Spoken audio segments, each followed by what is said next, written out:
So I'm going to open up the meeting for May 12th for the Wakefield Conservation Commission. We'll start off with a roll call. Jimmy, Here. Ken, Here. Paul, Here. Peter, Here. okay. First order of business is I would like to welcome Paul Wendelgis to the first meeting as a voting member. Paul has been with us for about a year now as an associate member. Good job, Paul. And welcome. Thanks. Glad to be here. All right, first item is we have the minutes from April 28th to approve. Any comments or questions or corrections? No. If not, would somebody like to make a motion to approve the minutes for April 28th? I'll make the motion. Okay. Is there a I'll second it. Okay, any discussion? All right, hearing none, all in favor of approving the minutes for April 28th? Jimmy? Jimmy? Ken? Yes. Peter? Yes. Paul? Yes. Teresa, we're voting on the minutes for April 28th. I hate to be a killjoy. I had one amendment to it. Okay, I'm sorry for being tardy in joining. all right, what's the So correction? the amendment on page 4, Ms. Belmonte requested a copy of the ZBA's. I don't know. I think it says he conditions once issued, but I requested a copy of the proposed conditions that the applicant had submitted to the ZBA. Good Okay. point. Is that the only correction? Yes, that's all. That's all. Yes. Okay. Sorry about. That's okay. That's why we vote and have discussion. All right, would somebody like to make a motion to approve the minutes of April 28th with that correction? Motion. Second. Second. Second. Okay, all in favor, Jimmy, Yep. Ken? Yes. Teresa, Yes. Paul, Yes. Peter, Yes. and I also vote yes.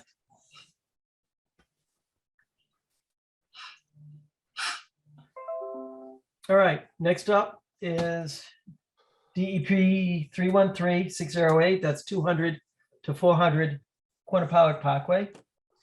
And this is a continued public hearing. Is the applicant here and ready? Yes, hi. Hi, Right. hi, Matt.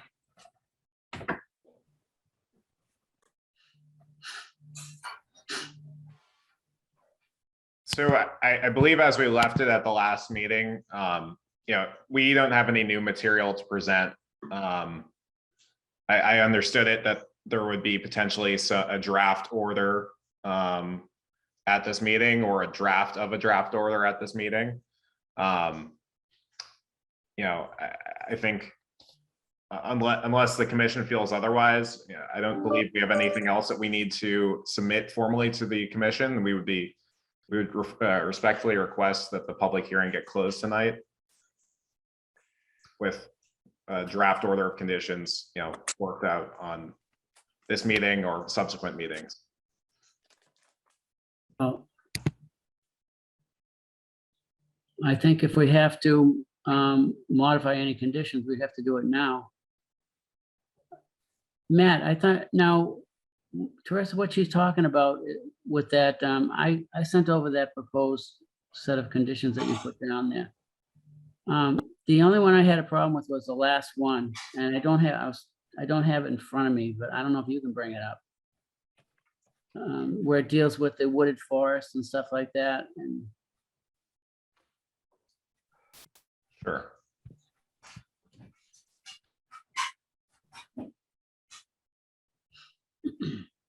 Yeah, I have actually not seen those. My emails did not come through till just a few minutes ago. Teresa, you're muted. I sent it to the whole group late morning today, Bob. Yeah, you- yeah, for some reason, my emails are not coming through at work now until I get home. Then they're all coming through at one time. Can you find my email and bring it up? Yes, I'm looking. I sent Bob an email and then I sent it to everyone. Yeah, there's no attachment on yours, Jimmy. I know. So I thought I corrected it though. Let me know again. I don't mean I can also try to also. I have it. I just found it. I do have it. So but- Jimmy is talking about it, condition number 10. And again, these are the proposed conditions that the applicant, sent to the ZBA, which the ZBA has not voted on that, right? Is that correct? That is correct, yep. And are they scheduled to do that at their next meeting? Scheduled informally, yes. And we've discussed, closing and potentially a vote at the next meeting. And when is that, Matt? That is next, 2 Wednesdays from now. I believe that's May 25th. Okay. So Alrighty. I guess just as a housekeeping bit, I mean, we could close, but then we couldn't accept any new information, but the order of conditions should not be impacting whether we close or not, because that would be something we'd discuss after we close anyways. So are we likely to get any more new information? The question is, are we looking for any more information? Is there Well, anything I we've think- asked for? I think we should at least go through all those proposed conditions to see that we're happy with them all. We can do that. We do have, the half-hour block. I'll share my screen. Yeah, happy to do so. I just want to clarify, if it's not already clear, that, these are a lot of these are very specifically targeted at the ZBA, and Oh, Yeah, absolutely. Yeah, I understand that. But I just, understood. I Yeah. think we should just read it anyways. yep. You want to start at the beginning or you want to go right to Well, number 10? start at number, I don't care. The only one I was interested in was 10 anyway, so I don't care how you want to do it. Yeah, I mean, some of these may not be applicable to us in any way. Yeah. So this Hang land, on for 1 sec. Let me just see something here.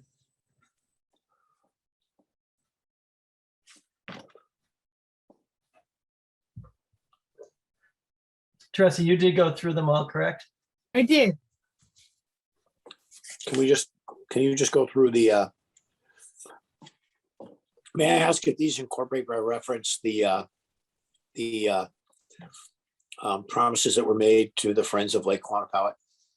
Yeah, that's right. So just to clarify here, and actually, I think Margaret's on the call if she doesn't agree with what I'm representing here. So point C there. Which regarding, number C? Okay, 4C. 4C, can you see that? thank you. Yep. So that is directly from the agreement that we have with the Friends of the Lake, that we will be contributing $1.3 million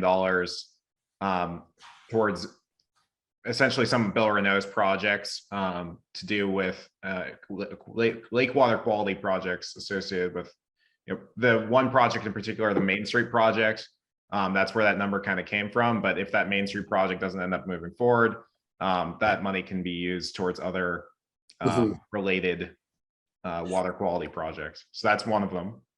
How does that contribution, how is that made, I guess? What form does that take? So that is strictly monetary. So that's not performance. Bill Renault and town engineering department will be performing that work. So when we get issued our building permit, which all of our building permits for the site are likely to be issued at the same time, typically how we do it. Once that is issued, within 90 days of that, we will be making a cash contribution of $1.3 million to the town. Okay. What about, I guess what I'm asking are all of the promises made in the agreement with incorporated in this order? Yes. Okay. Also, particularly, I think point 10 is that also comes from our agreement with the Friends of the Lake. Point, what do you mean, number 10, item Number- 10? Yeah, number 10.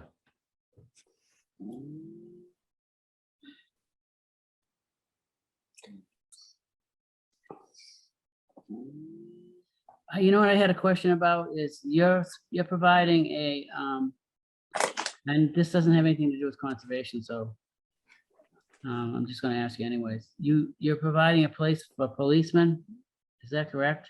Yeah, we have a public safety office that we'll be providing on site. Now, who is in that office? A Wakefield policeman, or is it someone that is working for you? It's And what is so- their function?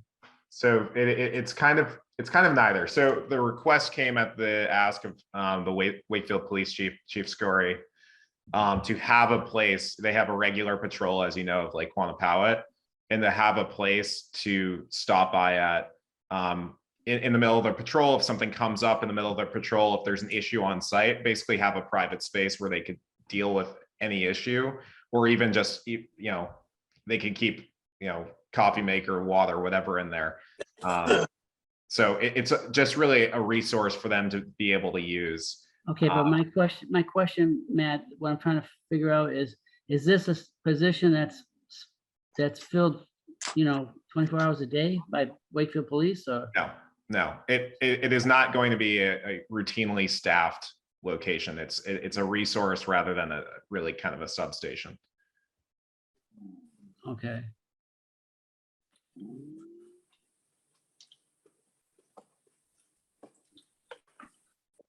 Jimmy, what was your concern about number 10? Yeah, I'm trying to read it first. The boards and commissions.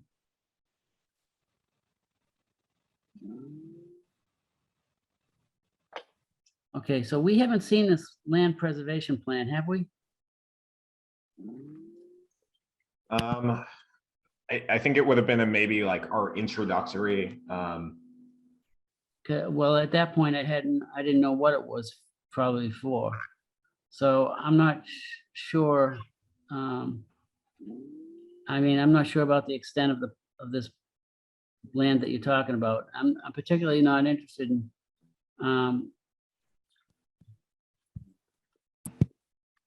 Explain to me what the purpose of this item 10 is, Matt. Sure.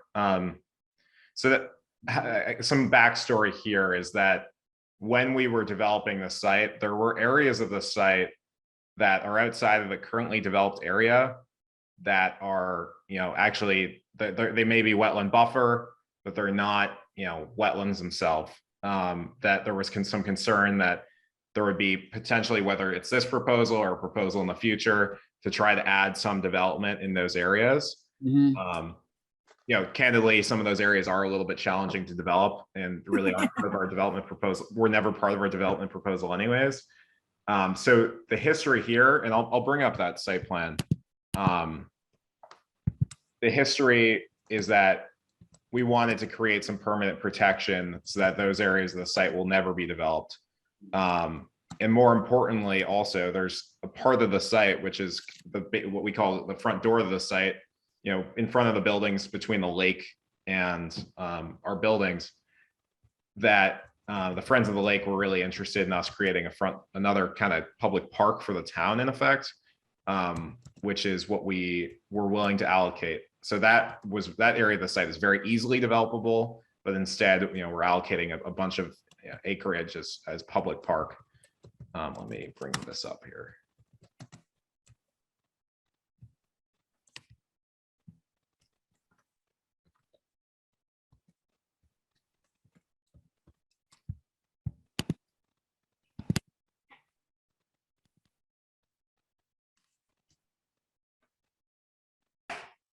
One moment, apologize.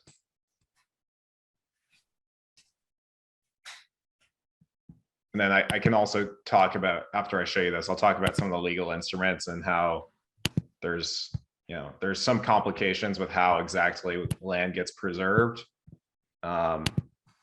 conserved rather, and how we're trying to offer some different options to the town. Let's see.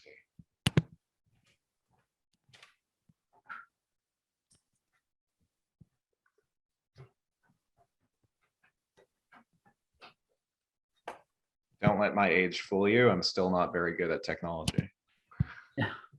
That makes us feel better. All right, can you see that? Yes. Yeah, So this is a record document with the Zoning Board of Appeals. 14.64 acres, that's the development site that we've always been talking about. That has the current site plan that you all are familiar with at this point. So there's really kind of four areas. There's 3 areas on site of importance, and there's 4 areas total. So there's a utility easement area, which is 2.06 acres. That is largely wetland. And there are currently there's a number of easements that go through that area for benefit of 100 Quantapowhat, our neighbor, as well as the highway.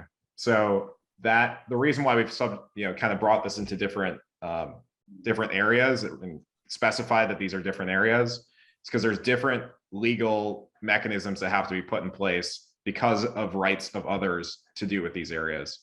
So, that utility easement area, wetland area, I mean, as part of our project and part of our order of conditions, obviously we will not be developing really in there. But that also will be, protected from development in perpetuity, subject to the rights of others. So, Mass DOT has some drainage rights in that area, but other than that, there's really nothing else that could ever happen there because of this condition. Probably most importantly is the 9.33 acres of woodland area. mhm, And that is the most, there's, you can kind of see that outline. There's a decent amount, albeit difficult to access. There's a decent amount of upland area within that woodlands area. So that was a definitely substantial concern to provide some kind of permanent protection. I think that area, there's going to be different legal instruments, as I keep saying, to preserve each one of these areas. I think that area is probably the best candidate for a true conservation restriction. yeah, And we are, we're, as part of the condition, we're leaving it open. The commitment is that all these areas will be conserved and will be absolutely in perpetuity conserved. The legal mechanisms, we need to work with the town and any recipient of those easements to really actually hash it out once we own the property, because we don't own the property at this point. So that's a great candidate for permanent protection. Of course, you see there's a part of that too, which is, there's a currently encumbered area, which is we call it internally the hot dog lot, where the hot dog truck is. mhm, And there's going to need to be, we've have kind of an agreement with the town that will be for permanent use by the town in its current state, and we're not going to be doing anything to develop that. The lake path area is what we've discussed as a public path that we'll be adding, that we'll be providing to the town. Really, it'll be built into. I know Bill Renault is planning some improvements in that area that will ultimately end up funding. So on that pink area is on our site, that'll be permanently protected, with the only development of that being a public path and associated rain gardens. So again, there's different kind of instruments that go with each one. And the last area I'll touch briefly on is the path maintenance area, which is off site. Because we're doing a tremendous amount of landscape and we're going to have some tremendous painstaking landscape contract for this project, it only made sense that the area that is directly next to our site that goes up to the water be maintained by that same crew. And that is something that the ZBA expressed tremendous interest in us doing. And I know, some of the town administrator staff as well has. So we have agreed to maintain that area to the same standard that will be required, in our operation and maintenance report that you all have. We'll be maintaining that public path area to that same standard. So to the extent that right now that's being maintained with more noxious fertilizers or anything else, that will now, moving forward, be maintained to the same standard that we will be maintaining the rest of our property. Hope that's helpful. Yeah, that is helpful. So would that include removal of invasive species? Yeah, so that's something that we are going to be with the ZBA. They have a separate plan, which is a preventative maintenance plan that they require of all their projects. We will be including, as part of that and it's a regular maintenance thing that I think we can do without an order of conditions anyways, but removal of invasive species on the shoreline. I know that's a hot button issue, and we're happy to do that as part of our regular maintenance. Again, that's not our property, so it's really subject to what the town will let us do, but Mhm. we're setting it up that if the town allows us to do this stuff, we will.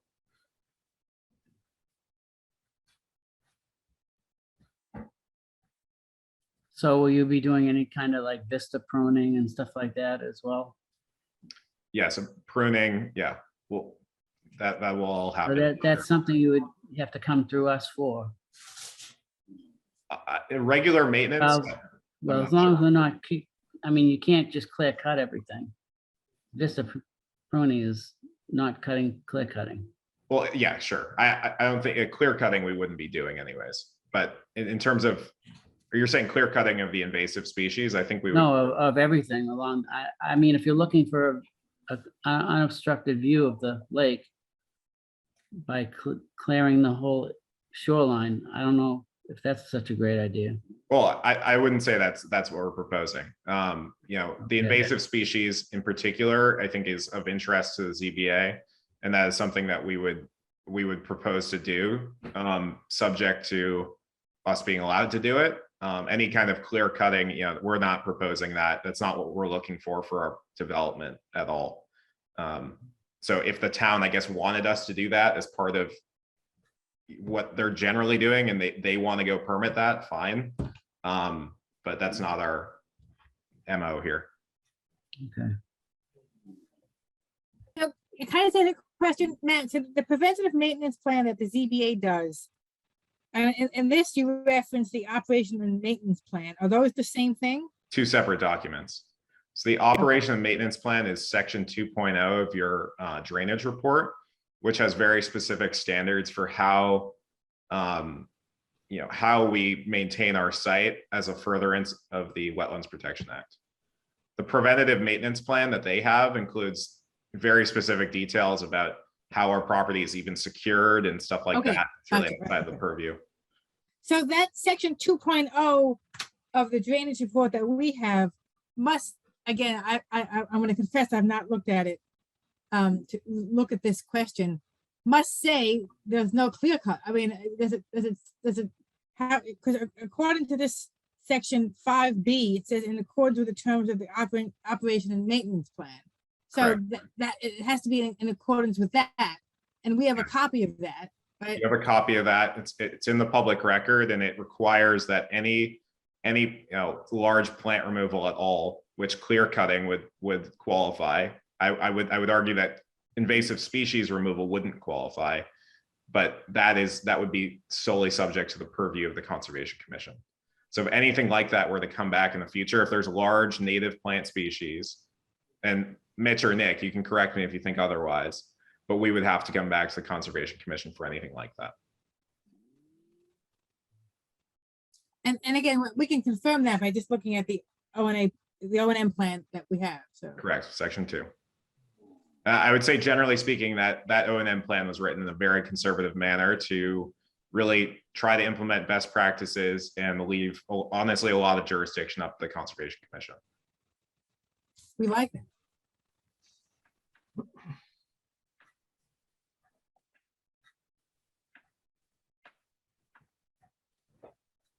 Okay.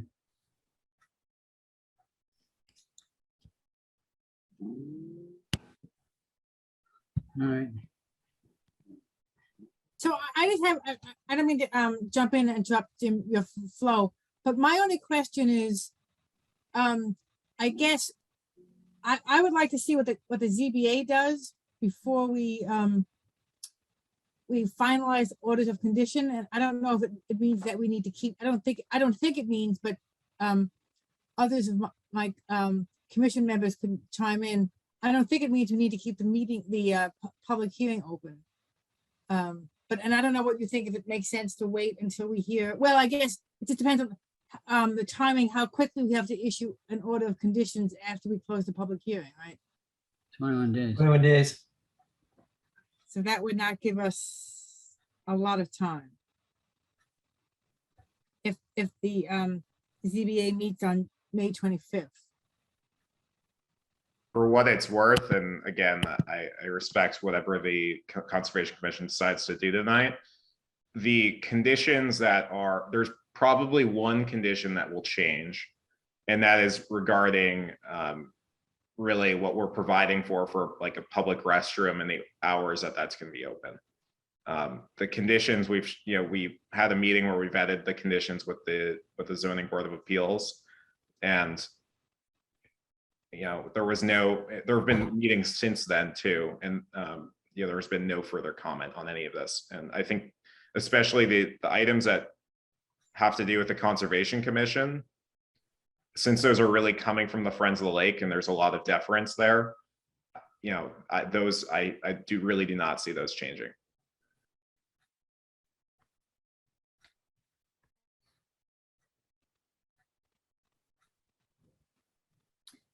Again, I'm just throwing this out, and you can stop, and my fellow commissioner can stop me. And this goes to what our order of conditions might look like. I guess what I was going to be suggesting is that we incorporate by reference. Again, but it is this number 10, or just repeat it in our order of conditions. Yep, we can certainly incorporate that condition into ours. And It's a good idea. And similarly, I would also say the same for number 5, for 5B.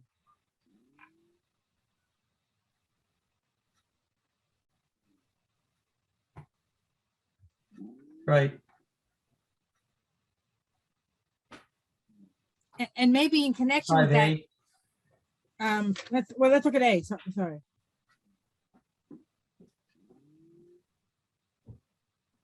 I was looking at 5B, the maintenance area, but not 5A. I mean, 5A is buffer zone. Oh, good point.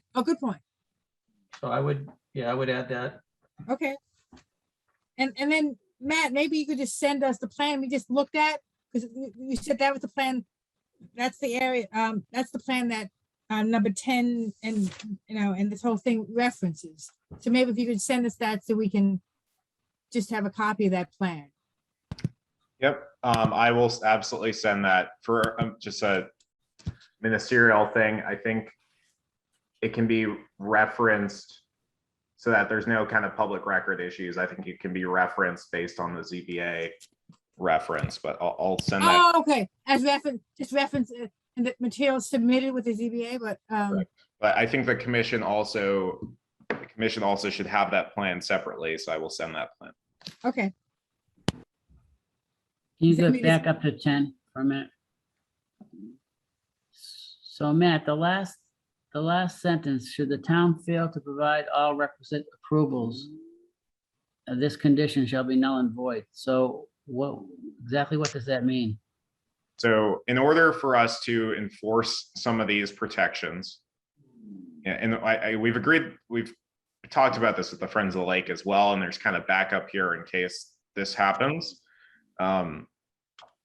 So the town is going to, in any case where there's an easement, there's going to be a grantor and a grantee, right? So the town is going to have to be on the other side of that. Mhm. There is town meeting and there's whatever that deals with any kind of transaction, any kind of municipal transaction. And if this goes to town meeting and town meeting decides that they have no interest in being the recipient on an easement, granted, I think that's a highly unlikely scenario. We can't have our entire permit fall apart because the town was unwilling to take some form of title to these, to these areas. Provided that were to happen, we've talked about doing other things like setting up a separate trust or having the Friends of the Lake be the recipient or something like that. There's a lot of things out there. I'm not sure the Friends want to be that recipient either, but we're going to make absolute best efforts to get this done. And it's a requirement that we do that. But ultimately we can't be beholden to that. But Okay. I'm sorry. Go ahead, Jim. Oh, okay, but what if, for instance, the forested area, isn't that gonna be a conservation restriction? We're not gonna own the property, are we? I think it's it could happen in a few ways. I think we provided that it wouldn't cause any zoning compliance issues because of changes of land area and whatnot. We would be open to anything, I would say. I've heard kind of offline from the town that that's not necessarily what, I don't think the town is necessarily in the business of taking title to more area if they don't have to. So it could, that again, there's a lot of different ways this could get done, through deeding, through conservation restriction, through permanent easement. And that's kind of why it's a little bit left open here. I guess my point of view would be that I would not want to take ownership of the property. I would rather have the property in your control, but with a conservation restriction attached to it. Yeah, and that's certainly something we can advocate for. Okay, but Ultimately, we can't when you say dispose we of advocate this for it, land what without does the town. that mean? I mean, I would say that would be something I think would be appropriate for that area. I think that's reasonable.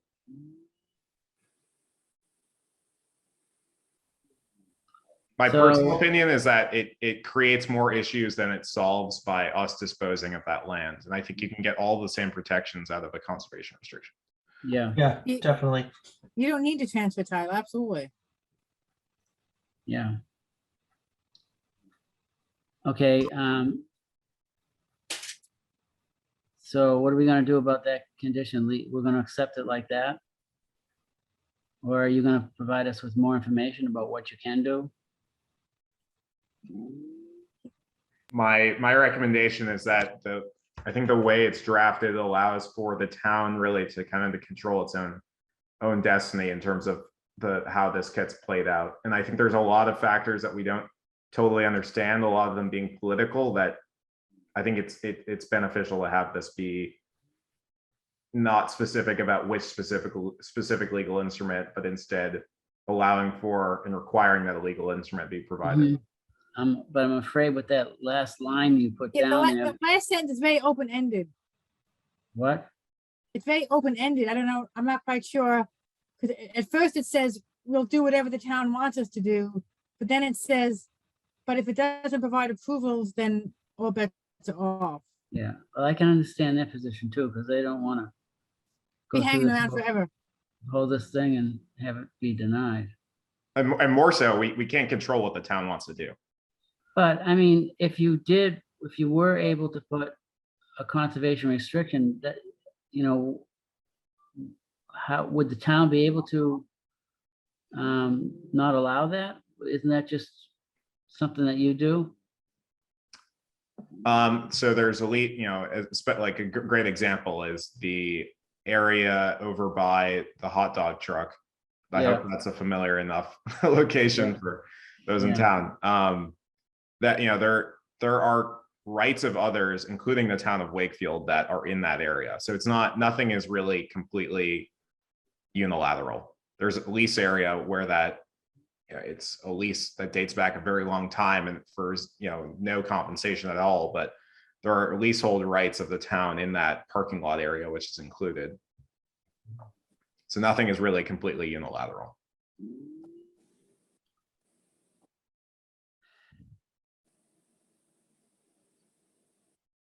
I think you should work this out a little bit further along before we sign off on that, though. I think it's too, we stand to lose too much control. I guess I understand your perspective, but in terms of the findings that are required to issue an order of conditions, I don't think that is something that can be beholden to, I guess, a requisite land transfer. I think this is something that's a mitigation piece that we're happy to volunteer, but I don't think that it's something that could be a necessary finding of an order of conditions.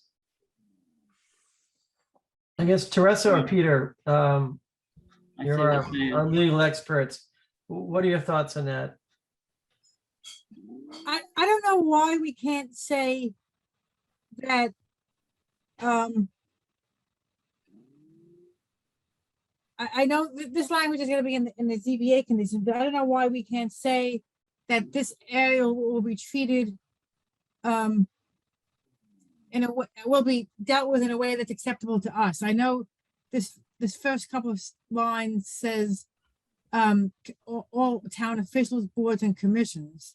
And I guess we're buried in there under commissions, but if how they dispose of this land is also subject specifically to us, I think I would feel better about it, even if we don't know exactly how it's gonna be done. There's that line at and subject to the rights of others too. Well, we can't, it's subject to rights of, we can't help that. What's on record in the registry of deeds or rights of others, we can't undo that. Right. That is what it is. So do you have a suggestion? Well, again, my immediate suggestion, and again, I'll also look to, is either Rebecca, who's with us tonight, Rebecca or? Elaine's with us tonight. Okay, Elaine. Okay, or I'm open to what any what Elaine's reaction to this, but is to say subject to the approval and acceptance by the Conservation Commission, with a mutual agreement instrument permanently certain the areas, blah blah blah, for conservation and open space purposes.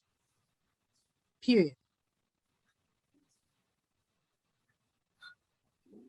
Because that gives us more control, and we can, I mean, again, it may be that what we want, we can't get anyway, because the town, we have to involve the town, and the town won't let us do it, but at least we have some skin in the game, and it's out there. Because I think it's very difficult now to pinpoint exactly what it is that's going to be provided. I just think that's a, as Matt described it, we have no idea and what the town wants, but at least that way we're ensured that we're in there. As part of the condition that you draft, we would be totally amenable to the Conservation Commission. I just want to put that in the public record. We would be totally amenable to the conservation restriction, adding in that the conservation commission would be one of the parties consulted, or one of the approval parties in determining how these restrictions happen. We would be totally amenable to that. Do we care about? Oh, go ahead. Then it'd be incumbent on us to get involved with the town in what's presented. And again, it's incumbent on us to talk to the ZBA and Tom Mullen to make sure we're part of the discussion. Not to say that we wouldn't be. I don't mean to imply that.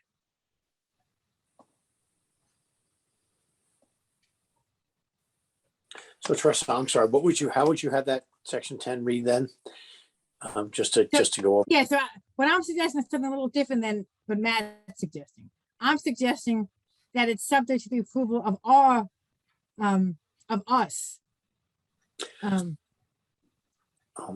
So that instead of saying subject to the Okay, approval of all necessary Right. town boards, commissions, and authorities.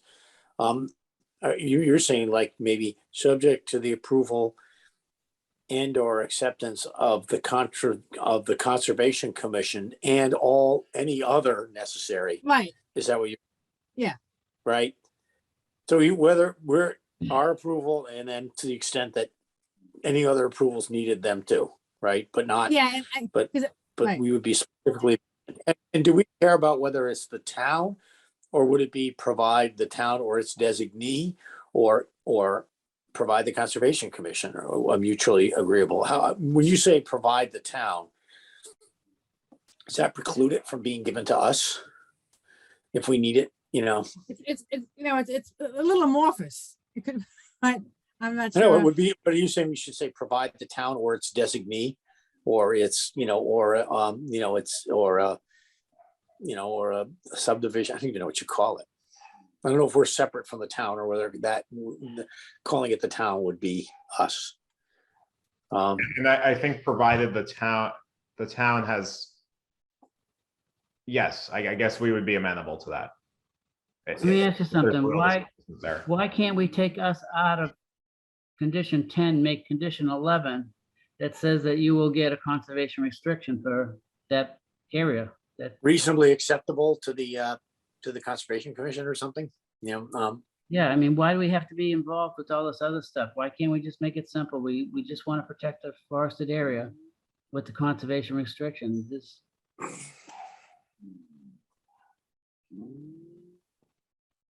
Well, that would be somewhat duplicative of 10, obviously. Hey, no, get It would us be out of 10. cleaner, though. I don't care if it's cleaner. I'm just saying, we've gotten restrictions before and it's never been such a, other than it takes time. Right, what I'm saying, Jimmy, is by separating it out, it's a cleaner transaction. It's Oh, not muddied with all the other things going on here. yeah. I think it's I think it's a good idea.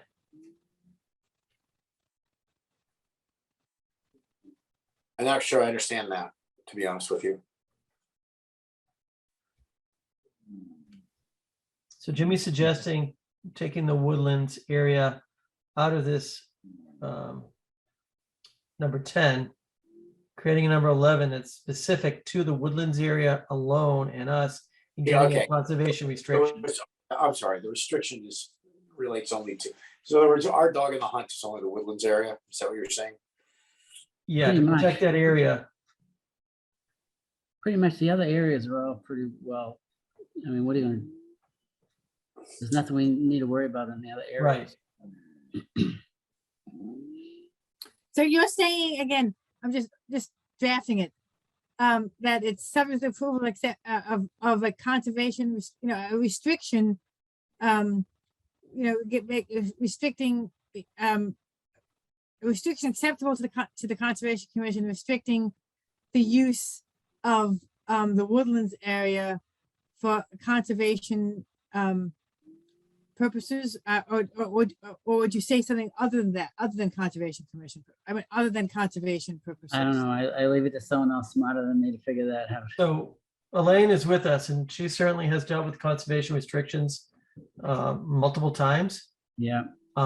She could probably chime in and clear this whole thing up pretty quickly. Okay, so it seems to me if you take it out of 10 and put it into 11, you clarify it and make it far more specific. Yes.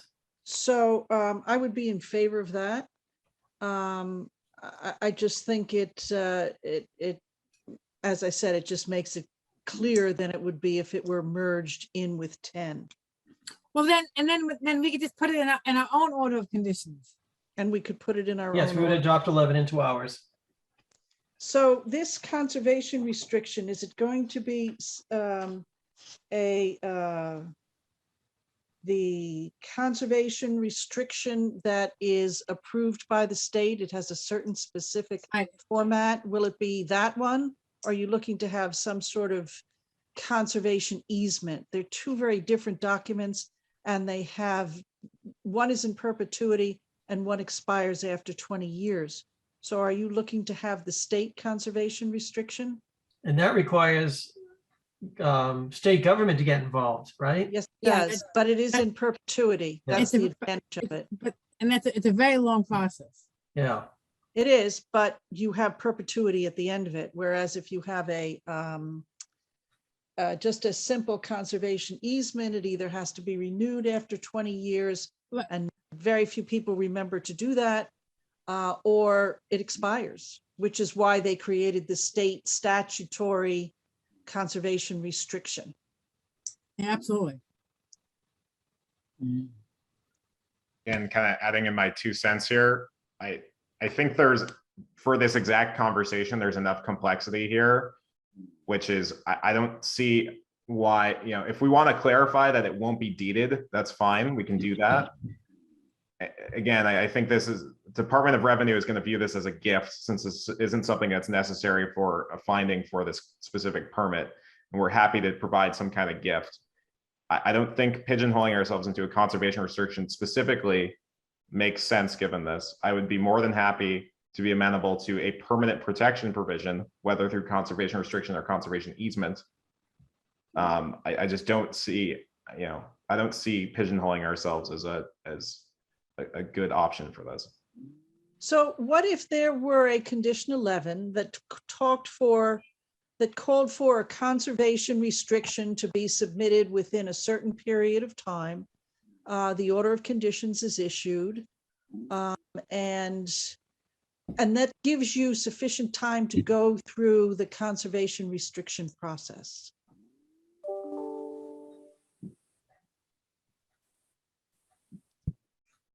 I guess I legally can't say I'm legally equipped enough to answer if it's even a possible outcome for this project. Well, you would still get your order of conditions, so it would allow you to go forward. And it would be, let's say, a condition for the certificate of compliance, or it would be required as per the occupancy you would be required to have it at a fixed period, fixed point in time, such as when the occupancy permits have been issued. So you get your order of conditions, you proceed with the project, you have plenty of time to put your conservation restriction together. And, you have to do it by a fixed point in time, like the when the occupancy permits are issued. And Elaine, you could actually It gives everybody what they're looking for. You could word it in such a way where everything has to be applied for or submitted and not necessarily approved at the state level, but they've done their due submitted. diligence. Yeah, that's a good idea. Submitted. Yeah, So that if it gets tied up at the state, you're not tied up. right. And with some kind of fallback there that if it is not issued by the state, that it would otherwise be, again, subject to the town's approval or another party's approval, otherwise protected through easement. Is that kind of the direction? Yeah, you could Yeah. have a fallback provision in it. I don't see why you couldn't have a fallback provision. So if this fails, you default back to the other one. Right. I think that could make sense before, agreeing to anything here. I mean, I don't Yeah. think we're issuing an order of conditions tonight anyways, but And we're not. No, I would Good just like time. to kind of review that with some of our council. But that seems to be a direction that could make sense. All right. all right, And any then- other discussion No. on this? No, I was saying, and then we'll just have to make sure we let, the ZBA know that that's what we're requiring, so that they're on the, they know. So we're not gonna close the hearing tonight, right? I don't think it makes We're gonna sense. we're gonna resolve this first. Yeah, we should get some clarification on this. Yeah. And also see if the ZBA does close and if there's been any Right. changes. I think that's the logical thing to do. That okay with you, Matt? Candidly, I think we'd still prefer the closure. From just like a timeline perspective, at least it creates that timeline. We have nothing else we're bringing into the public record, and the order of conditions, all the conditions can be approved and drafted without the public hearing being open. So That's our our perspective. next, I would rather wait until. When give is us our another next meeting? 2 weeks. 2 weeks. so what day is that? I don't know. What's today? Today's the 11th or 12th? What's today, the 12th? Tonight, 26. the 26th? Yeah, May 26th. So again, that's only a day after the ZBA Hmm. hearing. Yeah, all right. Right, but that's the 21-day trigger date then, right? Yes, Today being Yeah. 21-day Yeah. trigger date. the 20, no, we would change it to the 26th, and then the 21 days would start from then. Correct. But we'd be in better shape to issue the final order of conditions by that time, I think. I think we'd still prefer the closure. Well, we'll just have to make sure we let, the ZBA know that that's what we're requiring, so that they're on the, they know. Right. Yeah. I think that's the route we should take. Shit. Oh my goodness. Are we okay with that or not? I agree with that. Yeah, me too. Okay. I'd like to add something here, just in case you close, although it doesn't seem like we're headed that way, but before the official vote is taken, I just wanted to add that BSC has sent us an invoice for $1,500. And if BSC is going to help the commission write the order of conditions, we would need to write a second change order. And if that's not going to be the case, we would need a check for $1,500. And the other thing is, I'd like to ask, I know there have been many changes and many discussions. I'd like to ask for a new bound, clean set of plans. Yeah, that makes sense. How many plans would you like to have? Well, all the plans that, I guess an update on the initial plans that you filed with the notice of intent. Just so we have the latest versions of all of them, and I don't have to sort of pick through what we have, plus whatever new ones may have come in, and figure out which ones get pulled out, which ones get added. If I could just get an updated clean set. So on the town website, I'm not sure, I mean, sorry, on all Conservation Commission website, I'm not sure the most current plans are up there. I'm not sure either. Those plans usually go up with the notice of intent. Right, So so they would reflect subsequent changes. Right, so But- we have to, Yeah, but they've got the latest set of plans. I just want a copy of the final set of plans. Right. We will issue a final set of plans. And any of your reports and stuff, if you've changed anything on those should be updated as well. Yep, we will do that. And Elaine, if you could just follow up with me with the specifics on that change order, I'd be happy to process it. Okay, will do. Okay. and Elaine, I don't know whether or not we're gonna need their help in drafting the order of conditions. There could be a further invoice from them, right? It would require a change order and yes, another invoice. But if you, I mean, we're getting to the point here where we're just about to close the hearing. And with all the timelines that go with it, it would seem to me that this would be the time to decide if you want BSC's help with the order or not. Because if you wait till the next meeting and you close, well, you could wait till the next meeting and then close. But I don't know what advantage you have by waiting 2 weeks. Do you have any thoughts on that, Yeah, Elaine? What do you think about having BSC help? Well, they have been the peer reviewer. Right. I think at this point, we've come this far. So much money has been spent. I think it is for the small pittance that this is going to add to the cost of the project. I think it's worth our while to have our peer reviewer involved in this phase. I agree totally. Yeah, I like your thinking. and Elaine, maybe we can tell BSC that after the 26th, we're gonna be working on this, relatively quickly so that they're geared up to help us then. So, so perhaps if I give them a call right away, they could have a draft order for the commission on the 26th. Even better. Yeah, okay, Maybe they could have it before then. And we could look it over a little bit ahead of time. okay. So why don't we take a vote on that matter, just to make sure it's on record? Would somebody like to make a motion to retain BSC to assist with the writing of the order of conditions? Motion. I'll make, Second?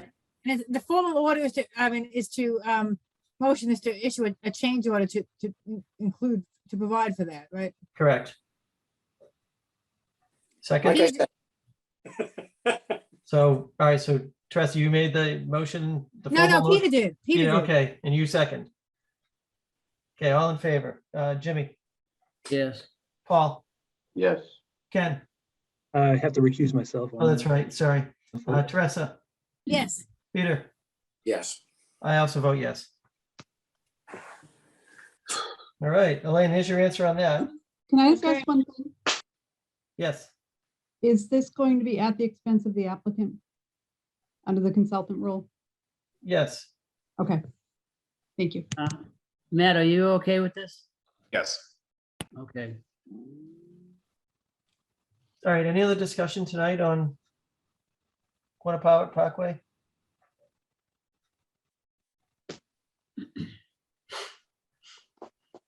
All right, so we've made a little bit of progress. We will get BSC, working on this. And we should have a ZBA decision by the next time we get together. All right, I guess we're gonna move on to our next item on the agenda. Thank you, Matt. Thank you, Matt. Thank you. Take care. All right. Elaine, you need a minute to get caught up? No, I'm caught up. Thank you. Okay. All right, so next up is DEP 313615 at 7 to 11 Audubon Road. This is a public hearing continued. Notice of intent for proposed utility realignment, installation of a loading dock and paver driveway within the riverfront and buffer to BVW. Is the applicant here? No, he's not. I spoke with Peter Ogren this afternoon, Okay, and he's asked for a continuance until the 26th. okay.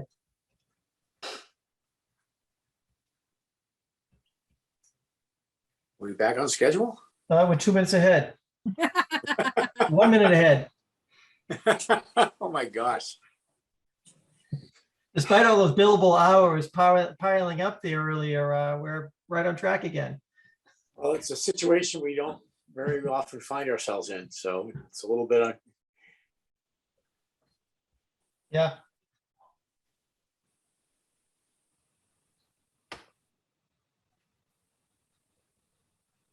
We could take a vote on the open space plan to authorize a consultant. Yeah, we should do that. I thought we did it already.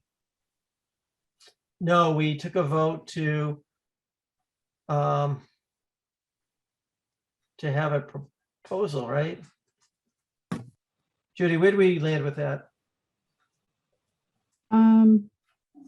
We actually haven't voted on the, You did vote to choose Horsey Witten Group. right, so, all right, so. we They don't need- haven't, they're still working on the, you were gonna look at the proposal. and Right, see if which you we had any have. input. And you've all looked at the proposal, right? Yes, Yeah. so is there anything we need to take on that? We need to vote to enter into the contract, right? Right, but they haven't actually, there's no actual document yet. I think that's what we're waiting for. Something to actually sign. You haven't signed anything, I don't think. All right, so that's tabled till Yeah, next time I mean, anyway. I'm sure that'll be next time. Okay, There's plenty of open space stuff to talk about later. okay. Don't worry. All right, well, we are back at 8 o'clock now, so next up is 100 Hemlock Road. This is the enforcement order for the Northeast Metro Voc High School. And Elaine, are we looking to ratify or? Yes, what I would be asking for this evening would be for you to ratify the enforcement order so it doesn't expire.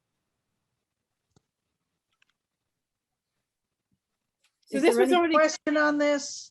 I tried to, when I wrote up the enforcement order, I tried to make it clear what the issue was. And I will also say that we received a letter from, they engaged Brian McGrail. And I have a letter here from Brian McGrail to Jim Luciani. Dear Mr. Chair, this office has been retained by Northeast Metropolitan Regional Vocational High School regarding an enforcement order, which is on the Conservation Commission agenda for tonight's meeting. The enforcement order requires my client, prior to meeting with the commission, to submit a scaled plan or plans showing the location of the proposed work, that being test borings and the existing resource area. As stated in a conversation with Commission's agent, Rebecca Davis, earlier this week, my client intends to submit the requested plan, but will not be ready for tonight's meeting. Thus, I would respectfully request that you put this matter on your next agenda for the commission's next meeting. My client and I will also be meeting with Rebecca to review the requested plan or plans in detail prior to meeting with the commission. Lastly, please let this letter confirm that my client will not be performing any test borings or work within the resource areas prior to meeting with the commission. So I know this request, as always, thank you for your anticipated cooperation. Yours truly, Brian McGrail, Esquire. So although he requests that it be continued to the next meeting, the regulations require that it be ratified or it expire. So, you know, I think we could do both without a problem. Continue it, but ratify it. Doesn't change anything. It just keeps it going. Mhm. So the enforcement order is for the test borings in a resource area. Yes. Okay. So I just by way of background, Jim and I went up there and looked at the property. We looked at other test borings. We looked at the piece of equipment that is used for the test borings. And they were going to do test borings along the center line of the proposed driveway. And that driveway goes through a series of bordering vegetated wetland areas and vernal pools. So when you look at the size of the piece of equipment, it is like the size of it's a piece of heavy equipment. It's about the size of a bulldozer. And we didn't think that they could get in there and do the test borings without doing damage in the process. And although this is an exempt minor project, exempt minor projects are permitted or provided that they don't really cause any adverse impacts to the resource areas. So when we looked at the tight quarters, the trees that would have to come down for the piece of equipment to go through, the fact that it's a vernal pool, which is in the middle of breeding season, we just didn't see any way that the test borings could be conducted without causing damage to the resource area and the vernal pools. So this just asks them to hold off until we can talk about it some more and then make a final decision. All right. So you're looking for a vote to ratify the enforcement order. Yes. So would somebody like to make that motion? I'll make the motion. Second, Second. I'll second. any discussion or questions or comments? Okay, all in favor? Peter, Yes. Teresa, Yes. Jimmy, Yes. Ken, Yes. Paul, Yes. and I also vote yes. Okay.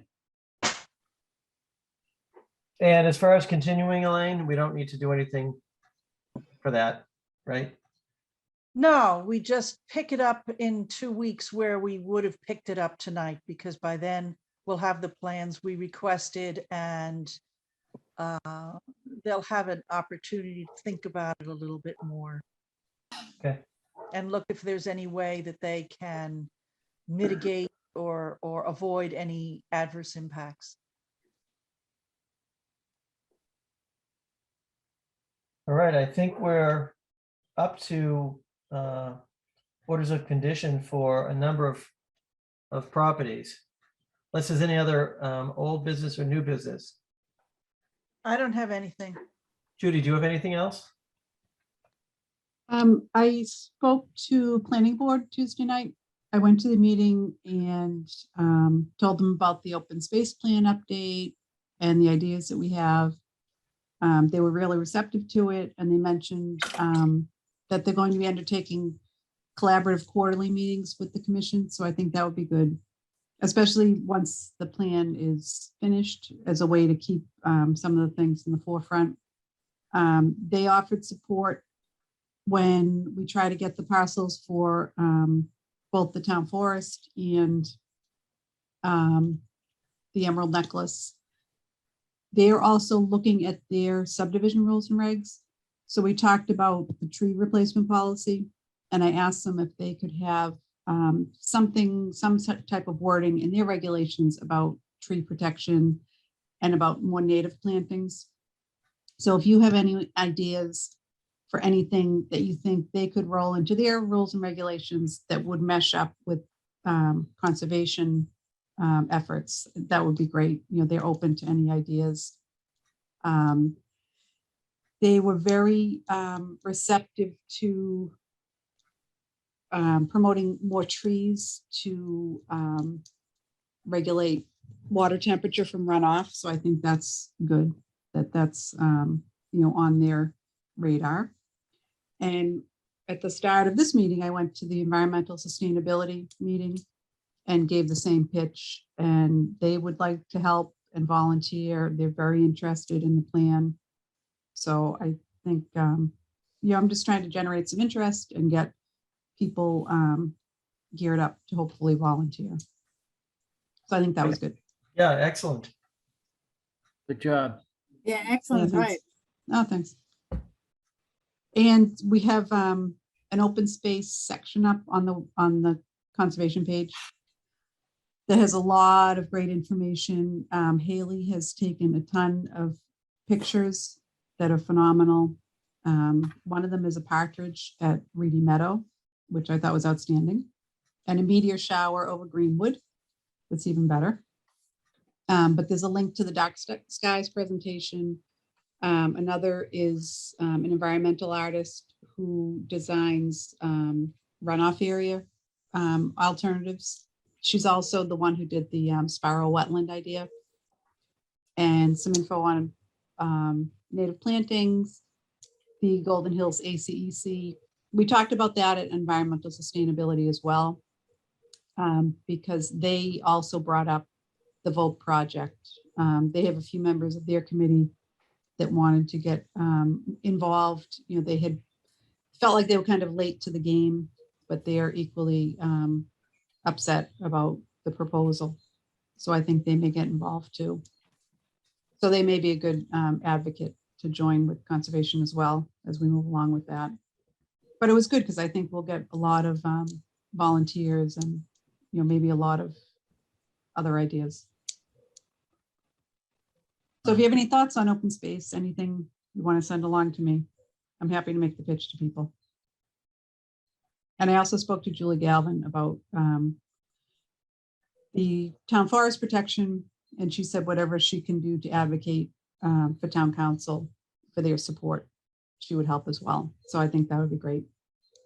And Erin, the community development director, I'm working with her as well. So I'm trying to hit every aspect I can across town. Judy, did you say you talked to Steve Mayo also? Yes, he is very receptive to helping get protection, especially for the town forest. So Rebecca and I talked about it, and we're just going to pitch the entire Emerald Necklace, in conjunction with that. So are you going to pitch the Emerald Necklace with the town forest and all the other town parcels, or just the Yeah, town forest? not necessarily all at once, but Okay. it's going to be presented as this is our goal. Okay, We'd start with the town forest. all right, perfect. I think that's a good approach. Yeah, and then as we get into the plan, I mentioned to both groups, breaking it out into the 7 voting districts in town and trying to find, a tax title parcel in each of the sections and using that for like a rain garden, a native planting area, a pocket park, something like that. to kind of revitalize some open space areas. Because what I tried to get across the most was when I looked at all these open space plans, the thing that's really left out, the 1986 one is more closer, I think, to what the goal is now, which is really drilling down on the message of what are the function and value of these open space areas that we're trying to protect. Because when you talk about flood storage, the need for wildlife habitat, not everyone knows what flood storage means. If they don't get flooded, they probably don't care. So just kind of trying to redefine things and get a better handle on what are we trying to protect, not just the aesthetic of open space. I mean, every survey we've done about open space is overwhelmingly in support of, yes, we need more open space. We need to have it protected, but there's never the next step, which is why. Why is it important to have flood storage? And there are so many different things we can touch on that I think will get more people involved and more people maybe committed to the longer term of the plan, because that was one of the things that Matt Lowry had asked. Once this is done, how do you implement it?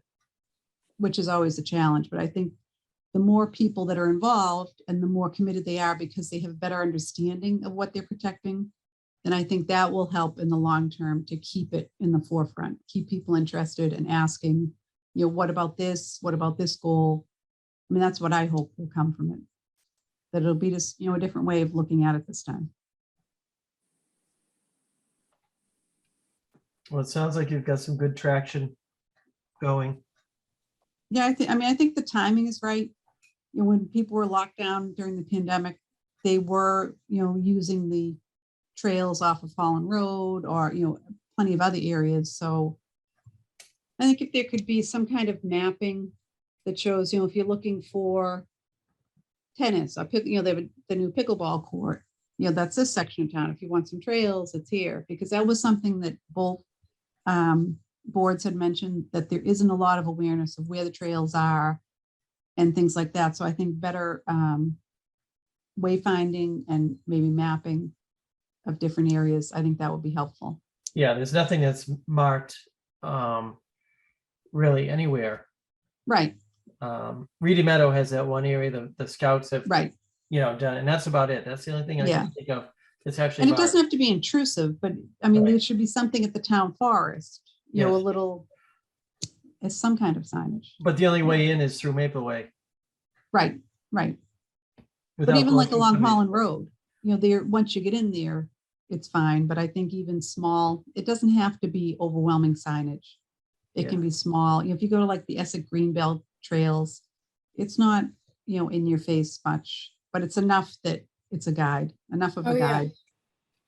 And people do want it, but then they find out it's in their backyard and they suddenly don't want it. Right, right. But I think it's, at this point, it's the only, there's money out there. There could be some ARPA money that we could tap into. And I think even other, maybe we'll be able to get a land trust developed or, get some interest in other places that want to fund things, like the public-private partnerships with the different companies in Audubon Road. I know we've done that before with Alcoa, and maybe getting some, Converse involved, or even some of the businesses downtown on New Salem Street. Maybe a wildlife camera in Reedy Meadow. Oh, that's the first thing on the list. Where have I heard that before? No, I told you, the new company that's doing the EV batteries, that's the place to ask. There's no downside for them to use their Wi-Fi and put up a webcam. It's a great public relation tool. And that's what I mean. This is, they want to come into this community and, they've committed to be here long-term.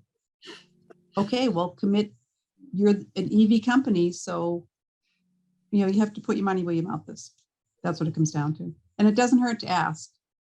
A lot of people might be more generous than you think once you ask. And I think if we have a coherent plan that's directed and detailed, I think that's going to garner more interest and people will want to be a part of it. That's my hope. Okay. So if you have any thoughts, anything you want to see, anything you want brought up in discussion with these other groups, just email me, whatever you have. That'd be great. Okay, excellent, Thank you. thank you.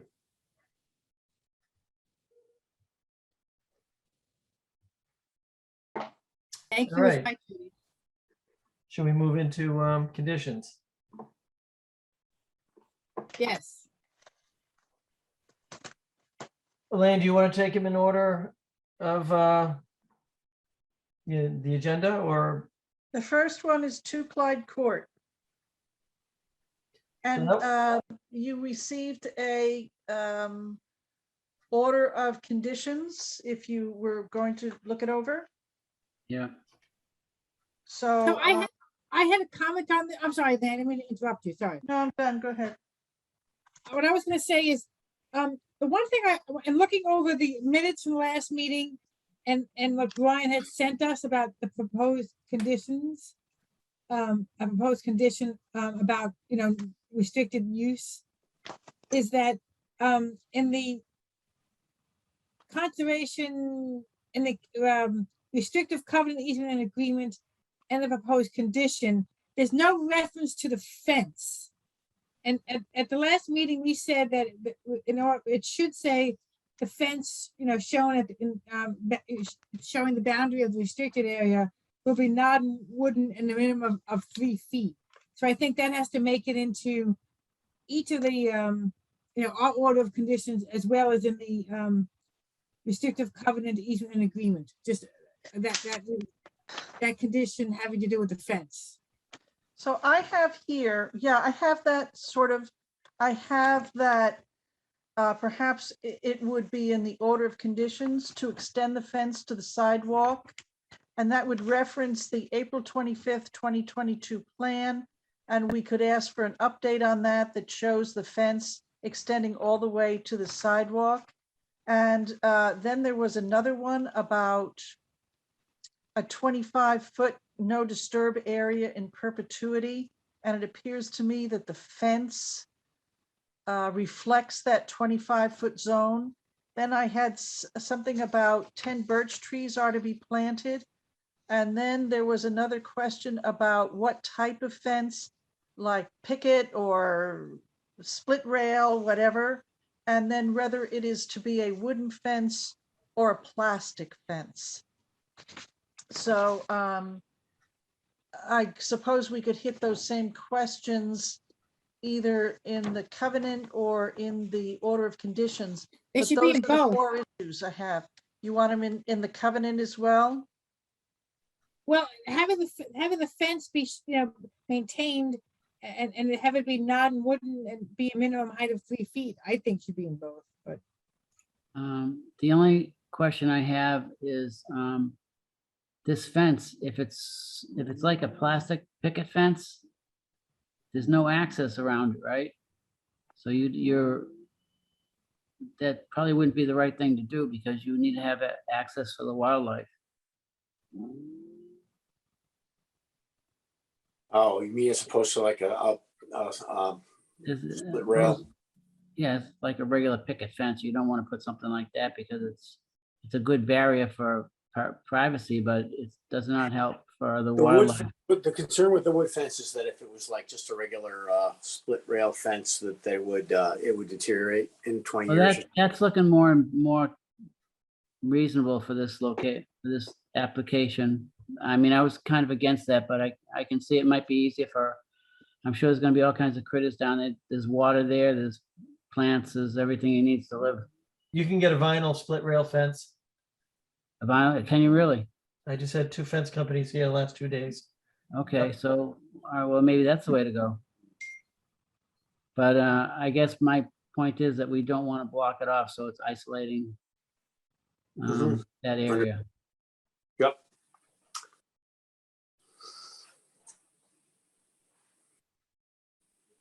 So we can say the kind of fence that Bob just said, and A bob fence. a vinyl, what is It's it? a bob fence. You can get a vinyl- vinyl Vinyl split split rail. rail. You can get a I'm vinyl sorry. split rail. I'm not really familiar with fence terminology. Yeah, actually, no, I'm gonna just grab my binder that they left with us. Hang on for 1 second. Since I have no fences on my property, so. Is Bob gonna get a commission on this fence here? He's Yeah, getting. exactly. I was just thinking of Bob's furniture.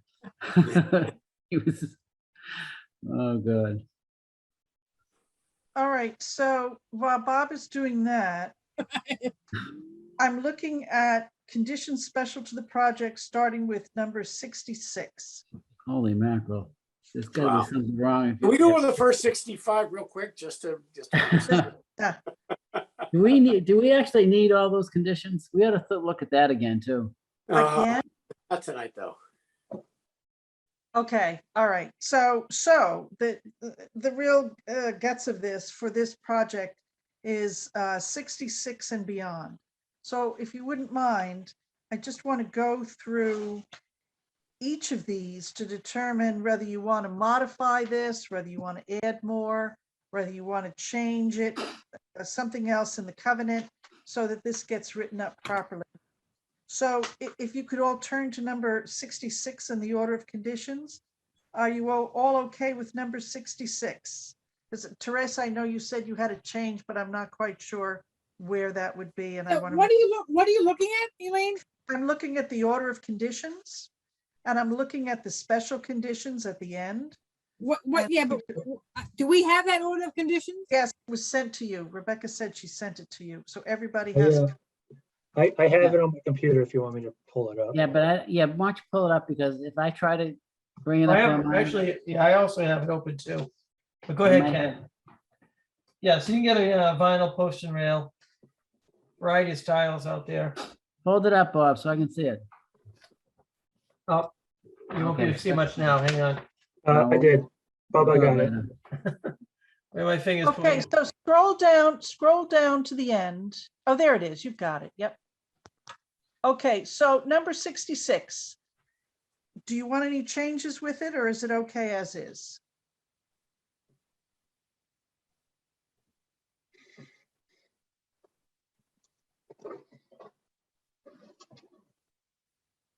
Because we don't actually have a 25-foot buffer anymore. Right, it's been altered.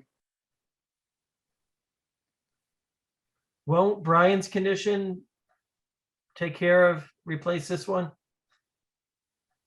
Well, can you just want to call it the wetlands, in order to preserve the wetlands buffer area? Yeah, maybe that would be, yeah, you don't have 25 feet. Right. Okay, But that's just that's semantics, right? Can you go back to the condition? Just so I read it again. I'm sorry, just speak. Purpose of this is to. We could change the wording to preserve the restricted area or whatever it's being The called. wetland area? Just say that to Was it- preserve, yeah, to Wasn't it the preserve conservation safety easement? of the wetlands buffer zone, including the blah, blah, blah. I mean, you're just saying you just don't want to make a direct reference to 25 feet. Let me just read this. So you planted, Well, you could Is take the it- restricted area the appropriate name for it? Yeah, it's got two names. It's well, record- it's a defined term, but it's yes. Right. the Conservation easement. So Yeah, but you have assuming to you have to reference it to the plan as well. So, it is though, isn't it? Look, well, you got to call it out. restricted area. Yeah, Yeah, it conservation seems like easement. restricted area is the term you want to use there then. Right. So you're saying Okay, so I can put in order to preserve the wetland area, so people understand the concept, and then the correct wording, I can say also known as the restricted area. Are you okay with that? Yes. well, restricted area there's a specific reference to something on the plan. I mean, so that's the whole point of that definition is the area delimited is the problem is the conservation, the plan has the term conservation easement and restricted area as being the One and the same. as being They're one one of and the the same. same, aren't They're, they? they're synony, so we're using which is confusing to use two separate terms that mean exactly the same thing. Is that the point? And I don't mind if you took the word conservation easement off, because then if you go back to that end, the area delineated as, oh, I'm sorry,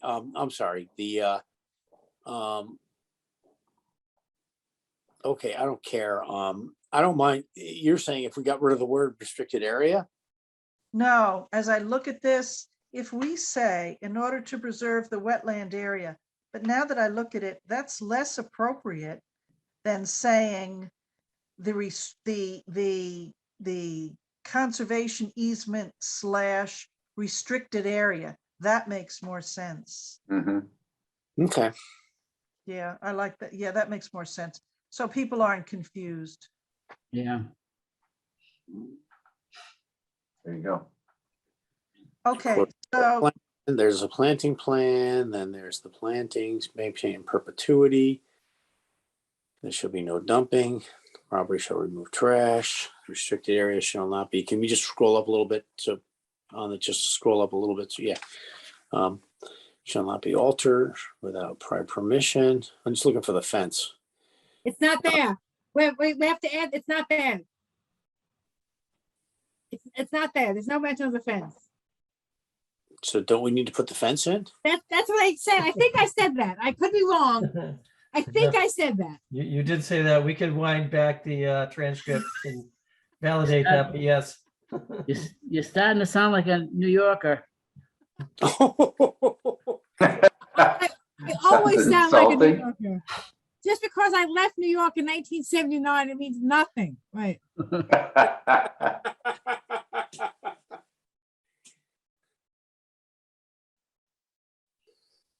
Yeah, so we have to put another condition about the fence. Before H, let's put a new H.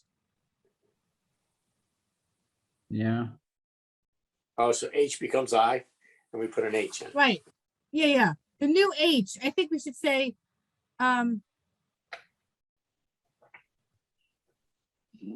it's funny, on this plan, there's no fence shown. Is there's there a fence? another, wait, that's not, if that is the case, I know it's on the other plan. I know, Elaine, I know. okay, all right. There is a Oh, fence. type, yeah. The only thing is, the fence, the other fence that's shown does not go, Right. it does not go from sidewalk. Oh, this is interesting. Because I've got Exhibit A and Exhibit B, neither of which shows a fence. But on the other hand, if you look at the plan referenced in the order of conditions, hold on one second. I think, It's proposed site plan of land prepared by Paul Finocchio. So that's the actual reference plan in the order. So there's really Exhibit A, Exhibit B, which is part of the conservation restriction document. And then there's our covenant. And then there is the actual reference plan. So the reference plan references a fence, but that fence doesn't go all the way to the sidewalk. To the What sideline, sidewalk? you mean? Yeah. Okay, so the fence, what do you want to say about the fence? well, what do you mean it doesn't go to the sidewalk? It's not sidewalk back there, that's a lot It's the line. sideline. It's not the Oh. sidewalk. It's the sideline. Oh, it's a sideline. Okay, all right, There's no sidewalk over there. okay.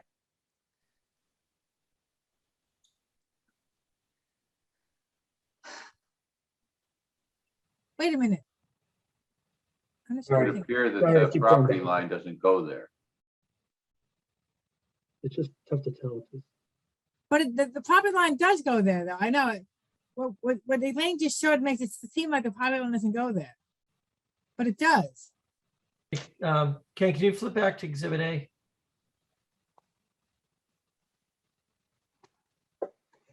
So, yeah, if you look at the right-hand corner, restricted area jogs, it's got a 90-degree, 290s in there. Oh, you know what? I owe you all an apology. I'm getting 2 Clyde Court Mixed up with the conflated other. with Butler Avenue. Yep. Butler Avenue. Okay, sorry about that. So, all right, I'm back now, and forget about this part about the fence going to the sideline. That should be That was Butler Avenue. Butler Ave. Yeah, sorry about that. Okay, so now we're back to just a straight fence and a split rail fence of vinyl. Mhm. Yeah, we can specify that because I know they're available now. But I am curious about this corner, the two 90-degree corners here. That's a property line? That's the, yeah, well, one's the property line. Well, maybe they are the property line. They could be. It takes that type of It's jog. not the property line though. The property line goes Hey, all look. the way over. The property gotta- line goes to the sidewalk. They've got a bearing on them, so Well, the those. two are sidewalk on- is out at Clyde Court, Teresa. Now I'm talking about Prospect Street sidewalk. Well, no, but that's the drainage easement component. That's a separate I know, parcel, but, isn't it? but that's the property. The property line goes all the way out.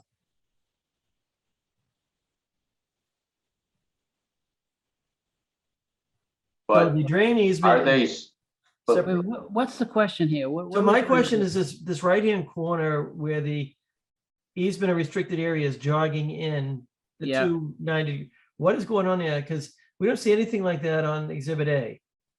Why is the restricted area like that and not squared off?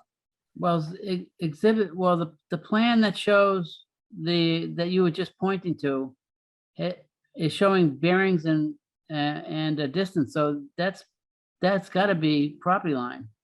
The other one is probably just kind of a representation of, there's no dimensioning to it or anything. How can you Yeah, even? it's a planting Well, that's plan. why the fence ends where it does on Exhibit A, I guess, because it ends. It's just showing the 25-foot buffers line, which he's showing you that, you know, he's going right up to the house. Right, but it looks like the fence ends, if you look at A and then B, right where the 2250 is. It looks like the fence ends in that 13.48 feet. Yeah, right there. So I'm just gonna say this again. The property line goes all the way to Prospect Street. are they subdividing these parcels out, Teresa? Not this parcel. So the drainage easement is part of this parcel? I believe so, yes. Because it's not, see, Really? it's not a hard Mhm. line. Look, see that line that goes from Clyde Court? It's a you know, it's a dash. It's not a hard line. All the other lines are hard property lines. So what is the purpose of that line? No, the other ones, It separates the lots, right? Here's C2 versus whatever this one was. And that one says number 2. Yeah, I think it's all part of C2. Interesting. Well, Alright, then so So you, I So don't if know that's that. the case, why does the restricted area take this jog? Right, Not square off? right. I don't understand that. That I don't understand. I well, don't know why I because, didn't notice that because before. that's, what he's trying to show is the restricted area. That's what he's outlining, is the restricted Yeah, area. but why isn't that little piece part of the restricted area, Jimmy? I don't know, he didn't do it that way. That's my question. I think he has, I think isn't that where the stream goes into the,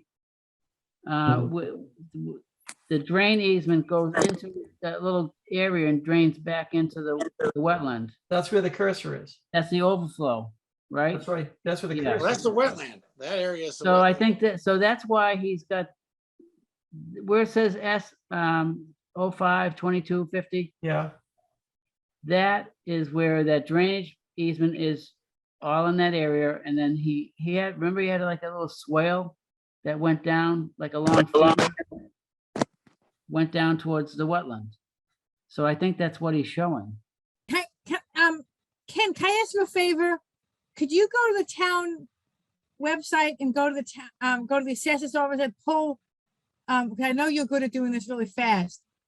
Pull the records and pull up 2 Clyde Court to see what what the tax map looks like. Okay. Because that'll tell us what the property line is. So you're saying that the proposed fence that's on that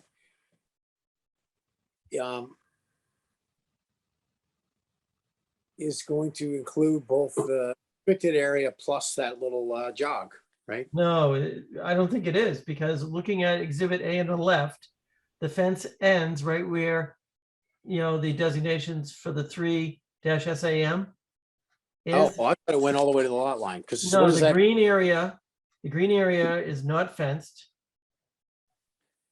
The yellow area highlighted is fenced. It's not a solid line after the green, where the green starts.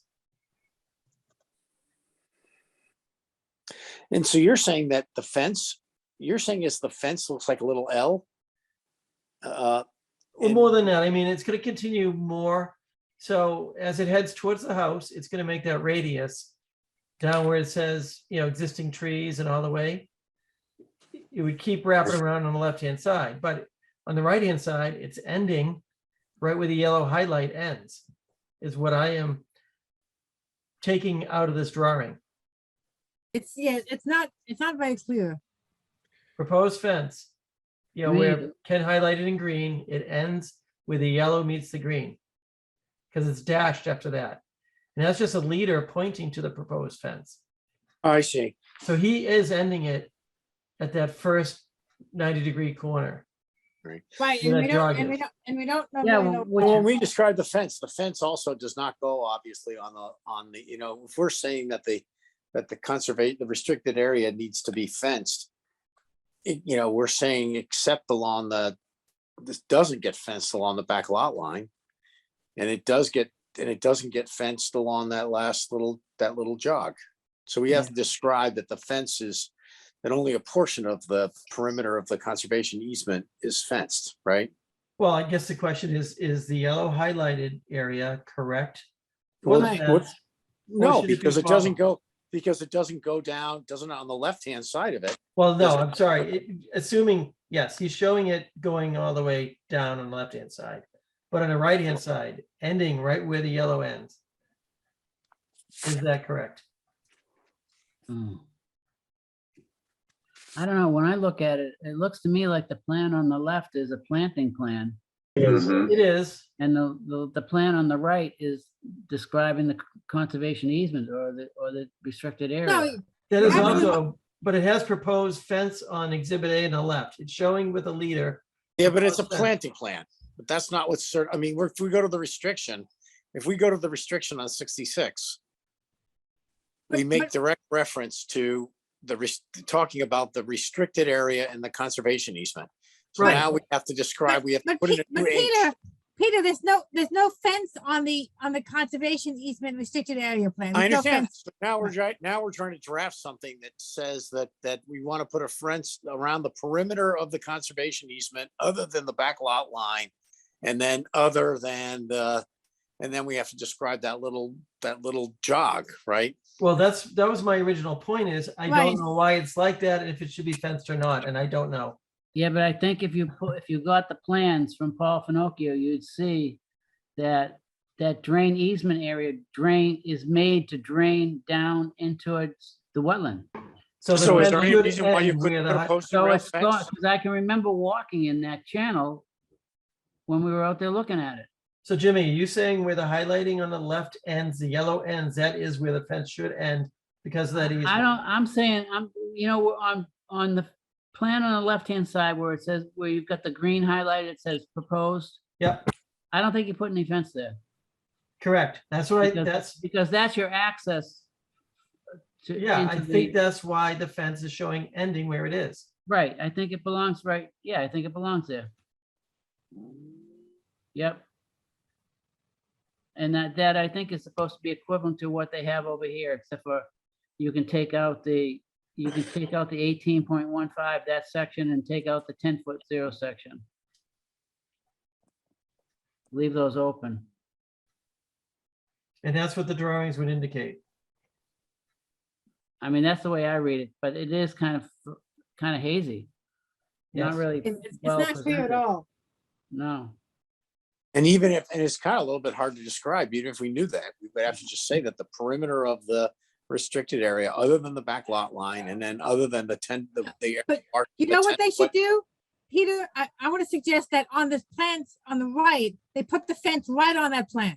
yeah, wouldn't that solve everything? It would. Well, the other one is a planting plan. It should just be labeled planting plan. Right, It Only. does say. but we'll refer to, the fence should be referred to on the right-hand plan only. I Right. just went to Paul's plans that he submitted at a prior meeting. Yeah, And if you look at the plan, let me bring it up. Can I share this? Yeah. Let me find it. Damn, got the wrong one, sorry. Got it, all right.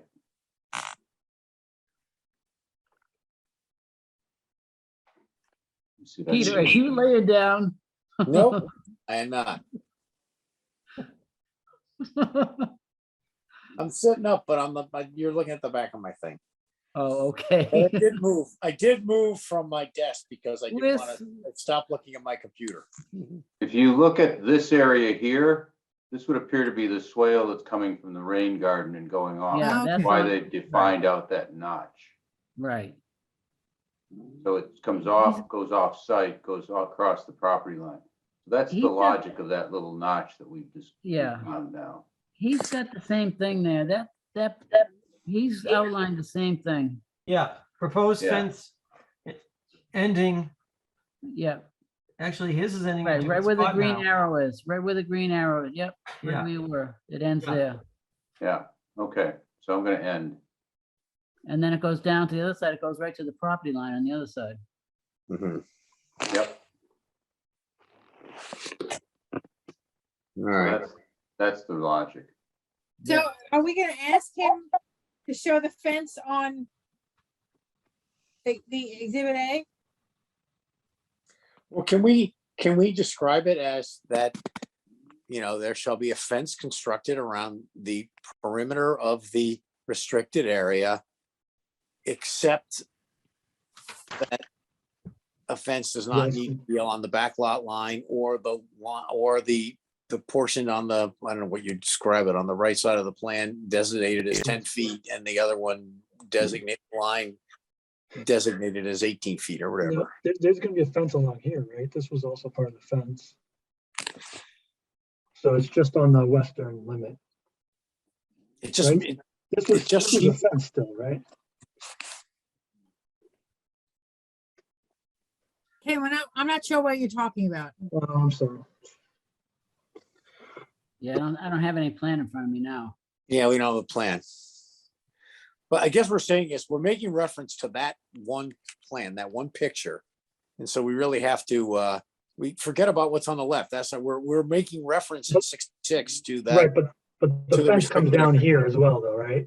Well, no, Correct. Yeah. I'm just saying, if you just forget about the planting plan, just look only at the right-hand thing. Don't we need to the route, the restriction number, the paragraph 66, describing the fence has to make reference only to the right-hand chart, right?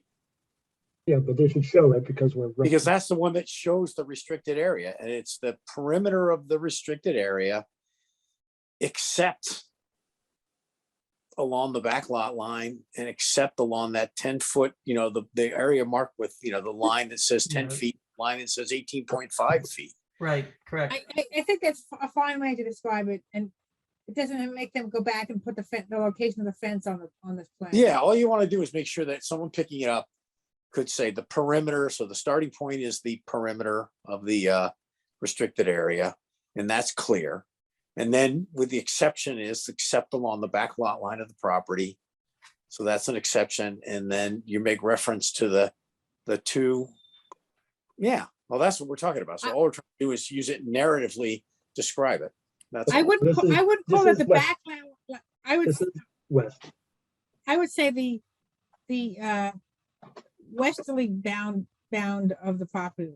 Of Instead the of saying back. conservation easement area.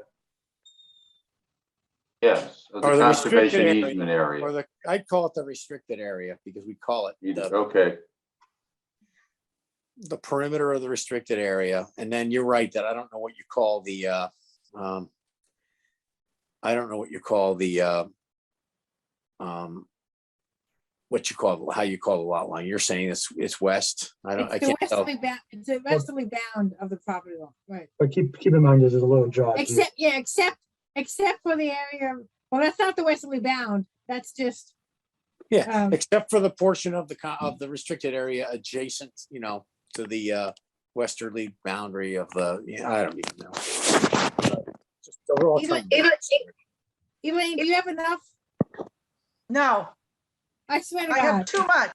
I have too much without clarity. Just give me the language. Why can't we just mark it up the way you've got it right now? And that's much clearer to me. And just make a note that you marked it up or something, because it's Paul Finocchio's drawing, right? Then I'd need a new drawing from Paul Finocchio. Well, Well, let him do a new drawing and let's resolve this thing. Yes, So, I Throw think the that, fence on it quick. All right, then hold on one second. and you Plan- see what, If that's the the plan case, on, the plan wanna on the go left, the plan on the left should say planting plan, because that's what it is. it All right, does, wait. it does say planting plan. Look on the bottom. Wait. I you're can't. looking at, hold on, let me get my correct paperwork. You're Oh, yeah, looking okay, there at you go. exhibit, wait a second. You're looking at exhibit B, which is the planting plan. Okay. Mhm. Okay. That so could stay as is. But then Now- on exhibit A, you see what Ken Wait. just did in red? Wait a second. Okay, so now I'm back to exhibit A. And you want, I'm looking at the red lined area, right? And what do you want? How do you want it changed? Again, the red line area doesn't exist. Ken just did that. So you want, go back to Paul and say, you want this to be shown as a fence. Okay, The so, fence that's shown on the planting plan should be put on the other plan and called out. hold on. So I've got, so it only goes down to the jog and then stops. So this is the fence.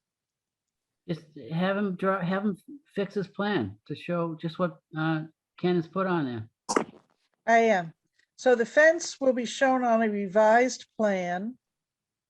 Now, as I go back to the exhibit B, which is the planting plan, my question to you is, it seems to me that so the same thing would be shown on the planting plan, except, no, let me no. finish, let me finish. It's so confusing.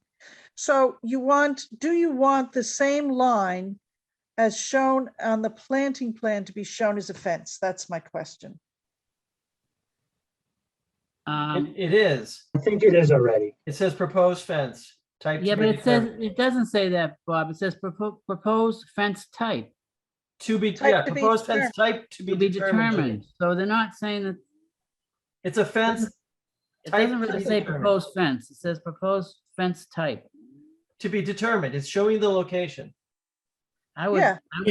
Since this is a planting plan, do we not need to, right, I would take that right what out. need is there to take make any reference to the fence on the planting plan? Because it's confusing, because then someone could say, why wouldn't you just, I don't know. If we Okay, follow the So same there line. won't be any fence on exhibit B. It'll just be on exhibit A. Yeah, because it's not planting plan, the fence Got it. relevant to planting plan. Okay, I'm sorry, Teresa, what were you gonna say? Nothing. We haven't decided on a language of what we're gonna say, what kind of fence we want, right? Oh, that's funny. We can specify a vinyl post and rail.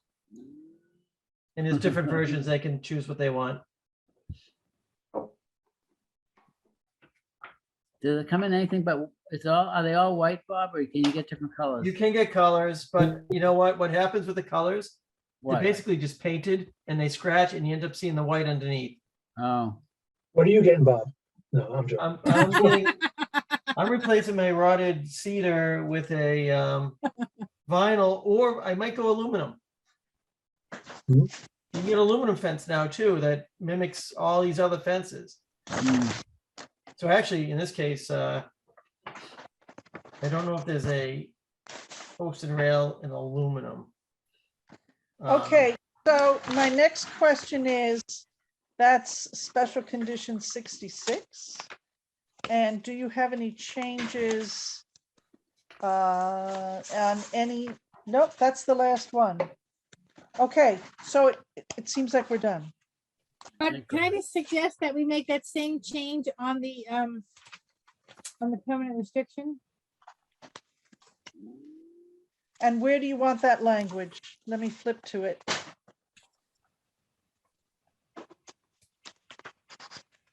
Hold on.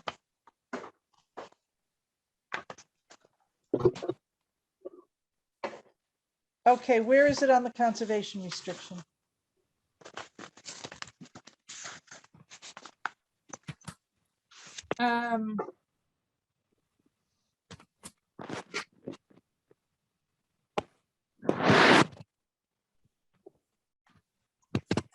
I'm just looking.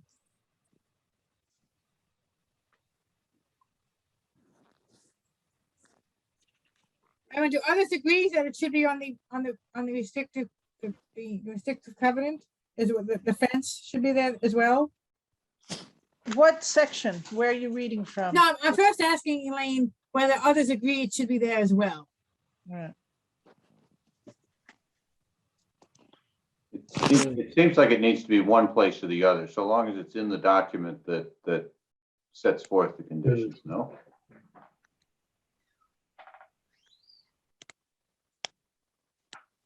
What is the question? The question is whether we should add the fence to the restrictions. Does it Well, add the fence to the restricted one? To the restrictions, there's two different documents, right? There's an order of conditions, and then there's a permanent restriction that mirrors some of the provisions of the order of conditions. So the restricted, it's called Conservation Commission Order of Conditions, Restrictive Covenant Easement and Agreement. Oh, okay, It's a separate document. yeah. And I just said, if we put the fence, we're putting the fence in the order of conditions, we should put the fence in here too. I would think. Okay, All right, let's how go do back we- to, So I guess it would be a new. I guess it could be a new 3B, the restricted area. Yeah,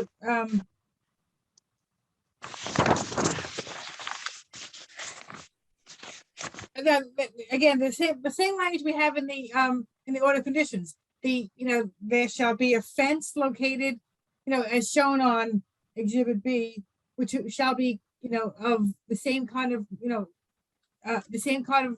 material. So whatever language we just added to the order of Okay. conditions, I would Yep. put in as a new B Okay, or a new C, all right, a new B or C. Hold on. maybe a new C. Take it. You have that other document, Elaine? Yeah. So. Now, so I'm looking at 3A, I'm looking at planting plan with A, planting plan with B. Why don't I just put it at the end and make it G as in goat? Sure, Just- that's fine. Okay, all right, yeah, that's fine. All right, I've got it in there.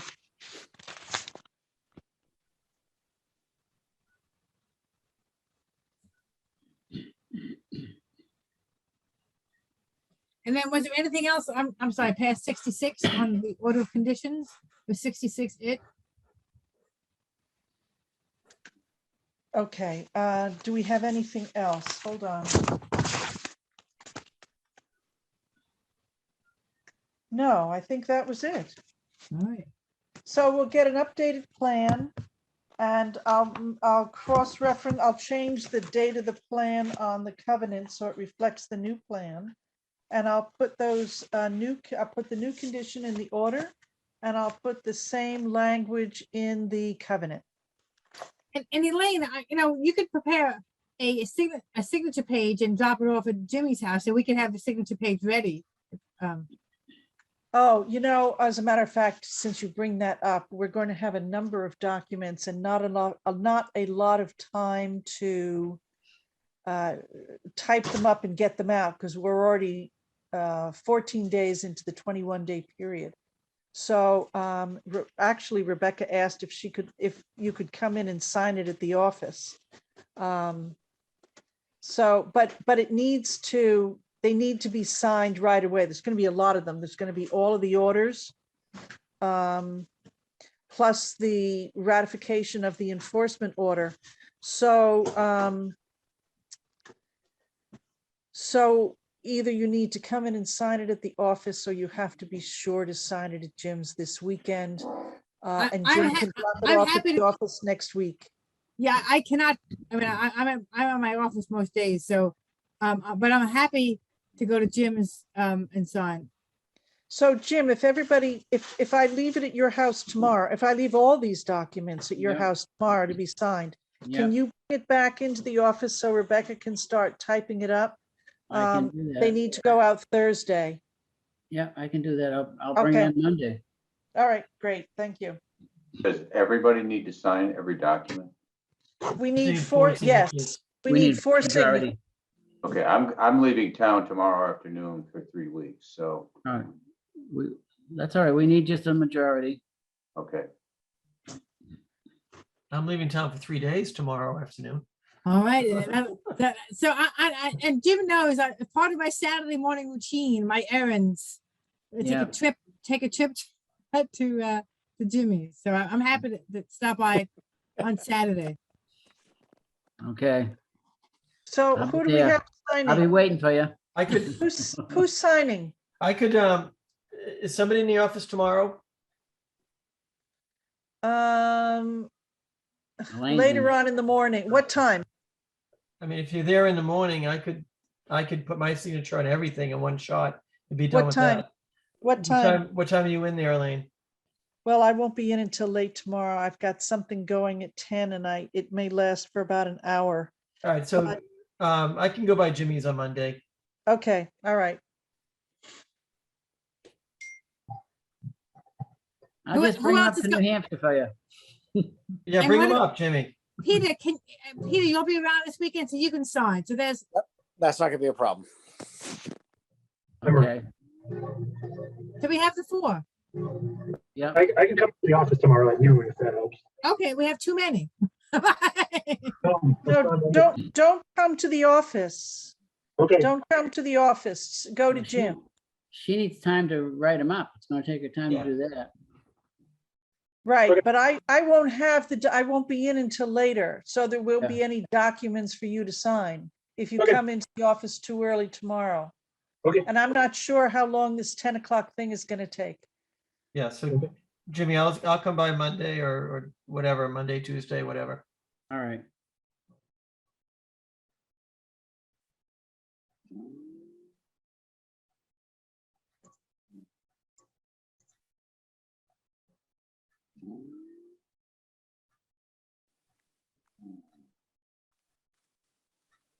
All right, All right, that's so, two Clyde Court. We have four more to go. well, we haven't voted on this yet. Oh, sorry, good point. Sorry, Rob. So would somebody like to make a motion? Make the vote. So the motion would be standard order of conditions plus the additional 2. How many, what are we up to, 66? 66 would be 2 additional conditions. And it's more than just that, it's also approval of this covenant, right? Right, with the one change we just talked about. All right, so would somebody like to make that motion? I'll make the motion to approve the order of conditions with additional conditions 65 to 66 that we just discussed, and to approve the restrictive covenant easement agreement as presented with the addition of the fence language that we just discussed. Is there a second? Okay, any discussion? All in favor? Jimmy, Yes. Paul, Yes, Ken, yes, Teresa, Yes, Peter.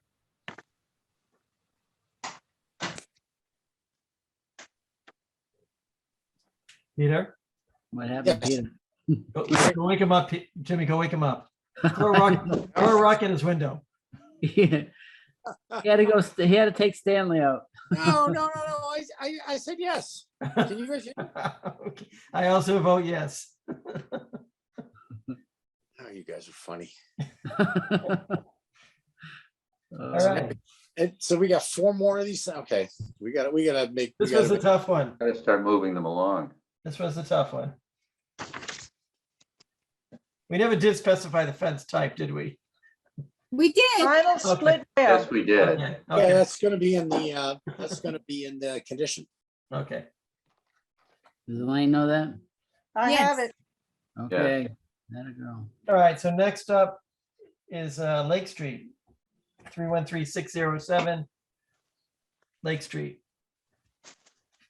Do you have any special conditions on that, Elaine? Hold on, let me look. Okay, what I have here is that there shall be a drain manhole.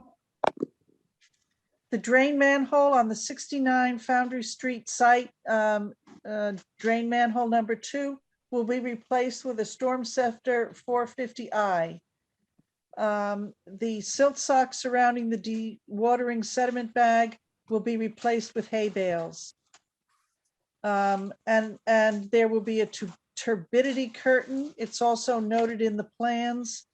And there will be extra sediment bags on site, Right. all of which is reflected in the plans, in the latest set of plans dated, I can't read it, it's too fine a print.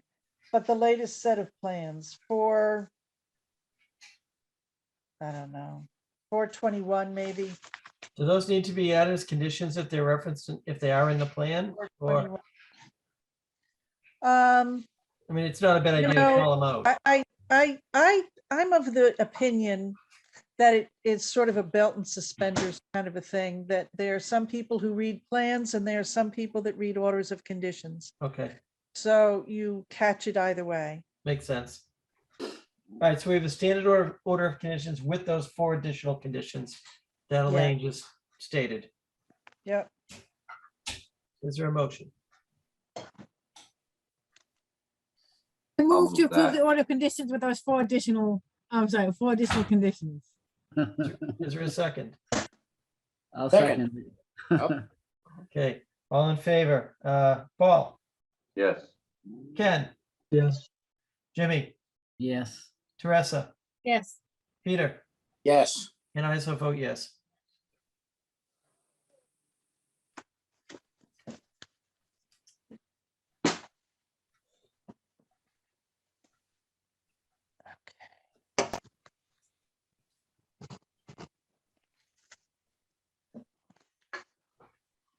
Next. Elaine, you good to move on? Yes, I am. So Stark Ave, DEP 313616. Now remember, this changed to just the order of conditions was really just to confirm the wetland line. Right. So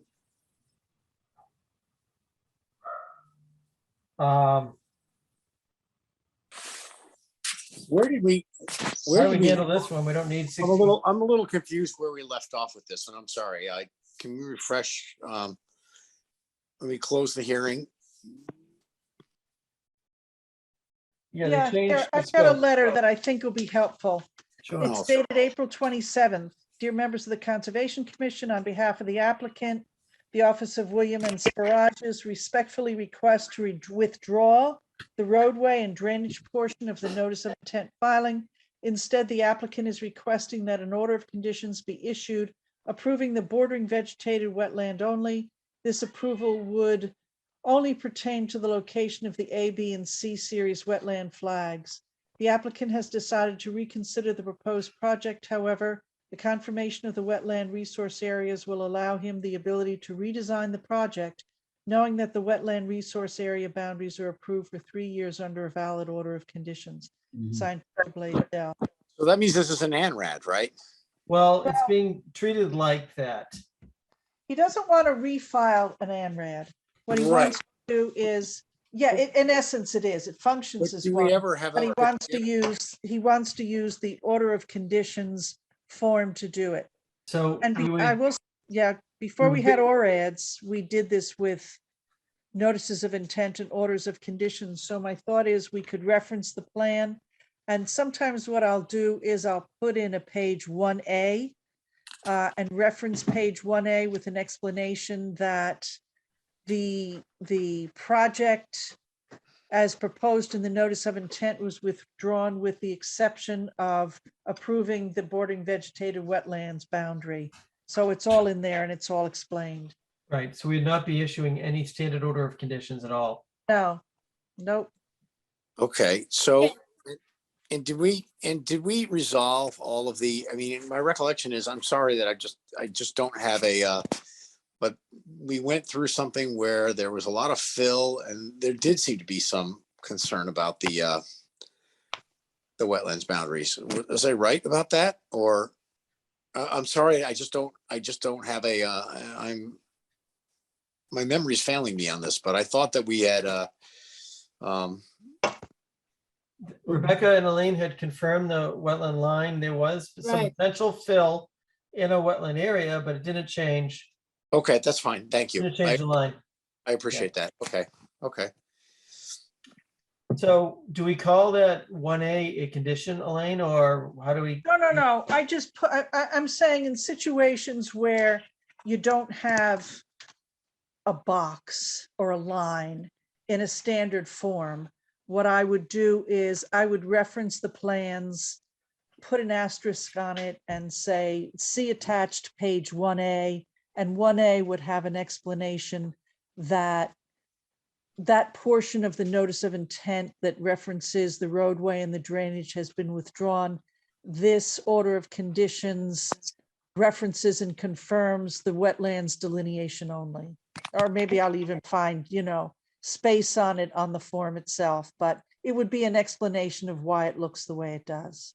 Okay, and it would make it clear that it's only wetlands delineation. Yes. Not, Yeah, that'll be right there in the form. okay, and it will reference the withdrawal, the letter Yes. withdrawal. Yep. Got it. All right, Yeah. so what would that motion look like? Well, wouldn't it be a motion to approve the issue of an order of conditions with the additional language of 1A that Elaine just proposed? Is that a motion? Yes. Is there a second? Second, Any discussion? Okay, all in favor? Peter, Yes. Teresa, Yes. Jimmy, yes. Ken, Yes, Paul, Yes. and I also vote yes.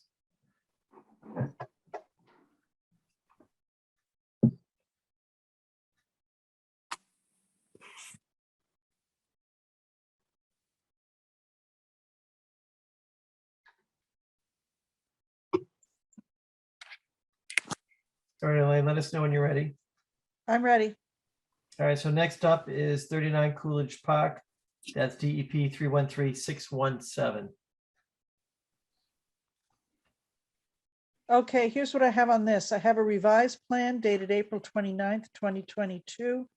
And then I have a notation about removing fill from an area near wetland flag number 1, regrading, no steep greater than a 3-to-1 slope, leave shrubs at the top of that slope, and remove Japanese knotweed. And I think I found something else about planting a number of ferns. And so I have a plan of record dated, well, April 29th. And I'm pretty sure that that plan reflects these conditions. So I could put them in and then reference the plan and they would be the same. I think sometimes people who look at plans don't always understand what they're looking at.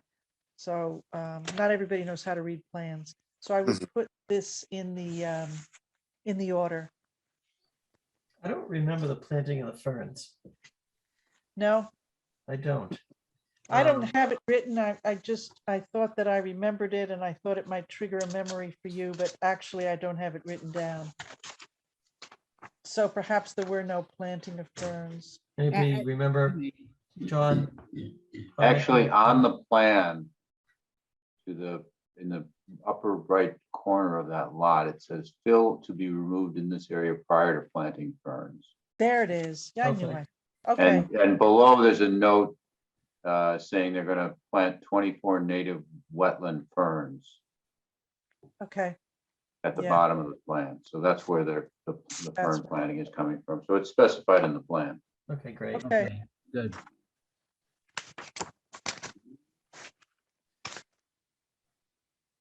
All right, so we're talking a standard order of condition plus how many? additional- Five extra conditions. Okay, And referencing that plan.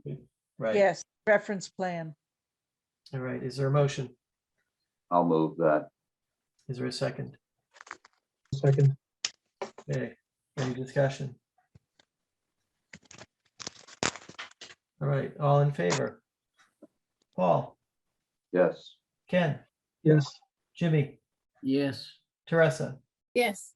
Peter, Yes. and I also will vote yes.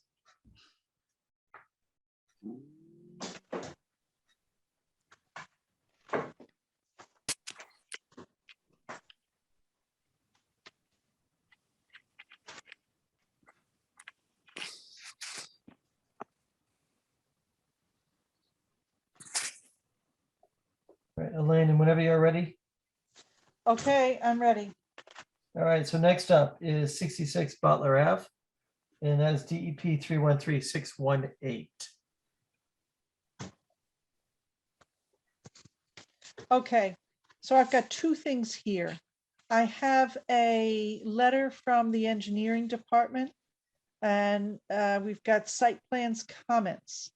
Has the applicant considered moving the utility pole at the front of the site to allow for a straight entrance of the driveway? It would allow for more green space and an easier transition from the roadway. Number two, based on existing spot grades, there appears to be a low point along the property line with 70 Butler Avenue. The engineering division is concerned that raising the site and building a wall will dam the runoff, causing a puddle for 70 Butler. The existing grading needs to be expanded to ensure a puddle can be avoided. Number three, provide detail that he wanted some details for the wall, including but not limited to elevations and material. Please either provide flush mounted cleanouts at each of the roof leader bends or realign and eliminate the bends entirely. And then I have some notes here. Extend the fence to the sidewalk as, and then ask for a revised plan. A 25-foot no disturb zone in perpetuity. And I guess this is the fence that reflects that. 10 birch trees are to be planted along the fence wall, and a wooden fence. Should it be a wooden fence or plastic, and what type are you looking for? So going back to the engineering comments first. Yeah, So they did say, actually in the minutes, they couldn't relocate that utility pole. And I forget the exact reasons why, but it is in the minutes from last time. okay. It's You owned did- by a cable company. It's not a town pole. Yeah, that's what it was. The Okay, what about the low applicant- point? Yeah, the applicant did address the engineering comments. Okay, so we're all good on that, and that's reflected in the plan that he subsequently submitted, which means the only thing that remains is that the fence should extend to the sidewalk, which is not shown on the revised plan. It's the only thing that isn't shown. Yeah, Okay. All right, so there would only be one additional condition then, the fence. okay.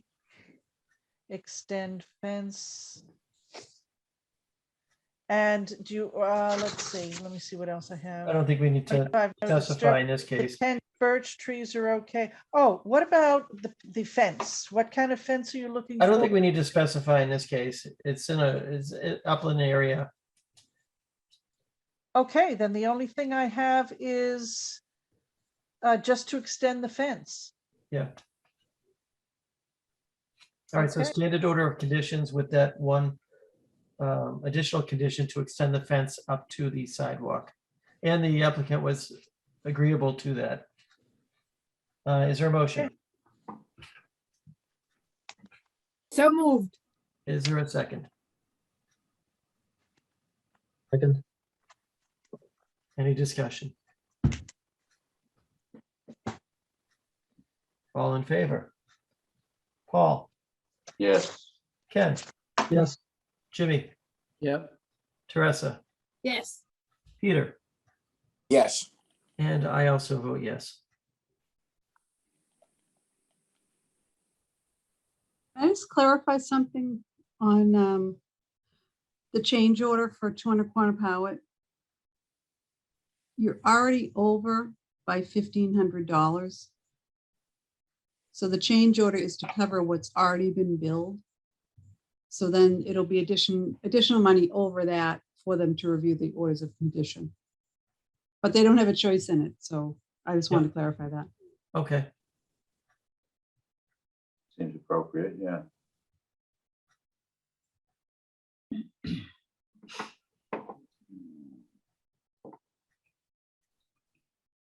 all right. Elena, you okay? You all set? Yes, I have no more. Thank you. All right, no more old or new business by you either, correct? Nothing from me. Yep, Judy, any? I just want to remind you that Monday is town meeting. So if you could please plan to attend to vote for the repeal of the stream setback bylaw that you've supported. And Monday's- actually, one of Monday's you, actually in person. It's an in-person meeting. it's in person. Is it as, And- oh, it is. It's in person. So someone should be there, at Mhm. least to stand up and say that the commission supports it. Since you already said you support it, I think it would be appropriate to say that at town meeting. And one of you is supposed to be at every town meeting, so I think Jimmy should be know the that. one to go. I think that's a motion. Where does it say that? That's why you have the extra stripe, Wait, when is That's right. town meeting? Monday night, junior high, right? correct? So now that the town meeting is in person, I would think that other meetings will soon be also in person. Yeah, they had, the upstairs conference room apparently is set up for it, but they haven't allowed any yet. I know town council is in person at the WCAT studios. So I'm Okay. hoping, especially with the open space, the public hearings we have to have, I think those would be helpful if they were in person. Is this non-discretionary on our part, or is it? Or is there- Yeah, they're not allowing it yet. They're not No, allowing it. but when they do allow it, is it? I think once it's allowed, it has to be hybrid. It has to be both. I'm sorry. So Peter, you'll still be able to join from Hawaii. No, wait, sorry, what did you say that when we have in-person meetings? I mean, in other words, I'm sorry, will you explain that again? What's gonna happen when they allow in-person meetings? Does that mean they're gonna be required? Or does that mean, yes, they will be required, but people can participate? I think they're going to require that they will be both in person and remote. Because they're going to be recorded going forward. They're all going to be recorded. So I think that's what they're aiming for, is that if people chose to come to the town hall, they could, but if they chose to stay remote, they could as well. And is that inclusive of commissioners? I'm just curious, what does it mean? That I'm not sure. I think they had talked about it being a majority would be in person, but I don't think every commissioner would have to be in person. Okay, so for the most part means that we're going back to being a town hall at some point. At some point, right? Okay, I understand.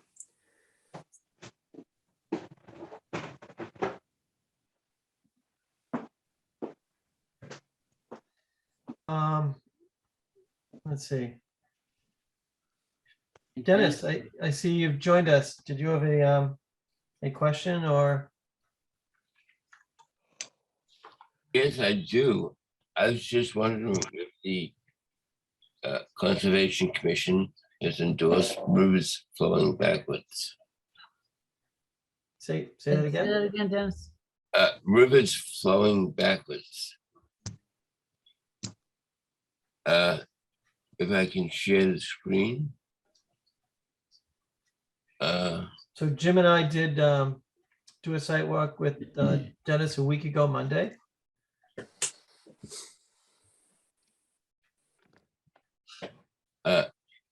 Can I share? Yeah. Yes. Can you see that? No. Oh. Hmm.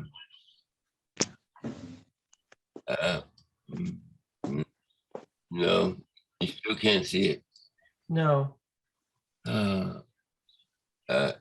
Share screen. Select select the image or picture that you're trying to share. All right.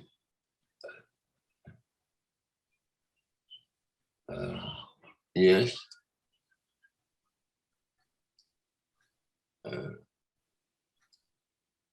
Do you have to do something? No, no, you should be able to share. You're clear on my side. Share screen. No, you still don't see that. No. I'm so sorry. But anyways, the Ash River, which used to flow into the lake, which is composed of the Eaton and John Street brooks, which come together. They've been renamed the Walker's Brook. And that no longer flows into the lake. And the lake so much needs that water. But because of the elevated lake level,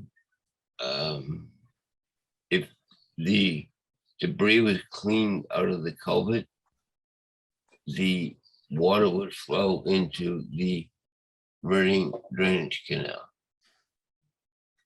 This is an easily resolved problem, but it requires intervention by the by your body, and it would benefit everyone, not only the applicant, but also the lake and the town of Reading. I thank you for your time, and I'm sorry I couldn't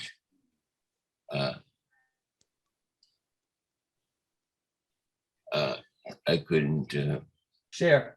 share. Thank you. Yeah. So All just kind of, I guess, to kind of give a quick review, and Jimmy, chime in anytime you want. So we did do a site walk of a number of different locations on that Monday night. We just beat the rain. We did see the culvert on the 200-400 Corner Powered Parkway area that does go to the lake. We saw no water flowing in that culvert. And the lake elevation actually was higher, I think, than the end of the culvert. We also saw another drainage area on the far right side of Corner Powered Parkway, which was trickling into the lake, barely. There was some sediment, in that culvert or swale. There was a pipe going under Corner Powered Parkway. We didn't know how much sediment was in there, but it seemed to have a fair amount of sediment inside that pipe. We also looked at the flashboards at the head of the lake. Water was barely getting over the flashboards. There was a elevation difference at the flashboards versus the Saugus River on the other side of Lowell Street. It was not flowing greatly, like I said, the water was just getting over the flashboards, just barely. We did look at the Walker's Brook or Ashbrook area over near Line Road and Track Road. There was quite a bit of water there and flowing. Dennis's point was that the water that used to go to the lake was actually flowing through that canal now, which seemed to be, accurate from what we saw. At one point, evidently, that water did make its way into the lake and is no longer doing such. So a number of different things were happening at those different locations. But two of the inlets that we saw for the lake, one had no flow at all and one was barely flowing in. The flashboards were certainly holding back a good amount of water from flowing into the Saugus River. And that drainage canal in Reading was really full of water and flowing. Jimmy, is that pretty much summarized? That's a pretty good summary, yeah. Yeah, we also saw the highway drainage swale. Actually, it looks like it would have to go uphill to make its way towards the lake. So that nothing was happening coming off the highway. There was a lot of sediment and buildup in that swale, and it would take quite an event for water to actually get towards the lake from along the highway. We also saw a drainage area actually on Track Road that had some designed swale into that same drainage area. That happened to be dry at the time, but during a rainstorm, I could see how that would make its way into that area too. So it was quite the site walk. We saw a lot of different things. There are certainly issues. And, I don't know really what we can do right at this point, but making any change in there may not do anything unless you made a lot of changes, I guess is kind of the way to sum it up. If you took the flashboards out, water would flow out of the lake much quicker. But what would be the impact of that if you didn't have good water coming back into the lake? You'd lower the lake level, you potentially would have more algae growth and weed growth. So you can't just lower the lake level without bringing more water in. So yeah, I don't know, I guess what to say, other than there are a number of issues. And it would require town of Reading, town of Wakefield, maybe the highway department, and there's other ramifications too. Changing the elevation of Quarter Powell obviously has impacts downstream to flooding in other neighborhoods and to the Saugus River, to the boat club with sailboats. So it's not a simple problem. Yeah. Jimmy, anything to add to that? No, I don't think so. I think Dennis had some good points, and I think, if you could get someone to study it, maybe something would come out of this, but. Yeah. Yeah, again, it would require multiple parties, towns, multiple conservation commissions. And of course, we have to consider the downstream parties too. Payon Boulevard, Saugus River, Saugus. And Lynn, which uses it as a water supply too. Yeah. Correct. Besides operation for municipalities, it would just be physically, assuming that someone could make a decision to do anything they wanted, what would have to be done?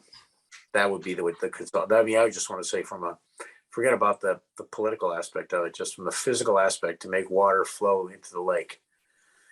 So Dennis's idea would be to almost short circuit that Reading drainage canal by putting flashboards there, forcing the water to come back towards the lake and into Quannapowitt as one. That requires dredging the channel to get into the lake. If you force the water back the other way, it may make its way there regardless, once a certain elevation's hit. But you would probably also need to lower the water of the elevation of the lake. Right. You'd have to do both those things for sure. To create that flow. And would that be enough? I don't know. You still have the other points that are barely trickling into the lake. Mhm. And that's from the wooded area that we talked about at the beginning of the meeting, that we're talking about the conservation restriction or the easement. That whole wooded area and the highway is making its way through this other drainage swale or whatever under Quannapowitt Parkway and into the lake, but it's just trickling.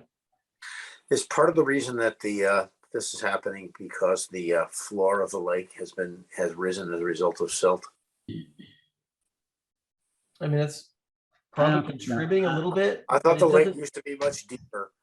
I I don't mean, think, not much, but I mean, the silt doesn't help, but I mean, it takes many, many years for an inch of silt to build up. But there's no doubt that the lake today is different than it was, call it 100 years ago. Of course, every lake is different, and lakes eventually, in many cases, turn into swamps over time.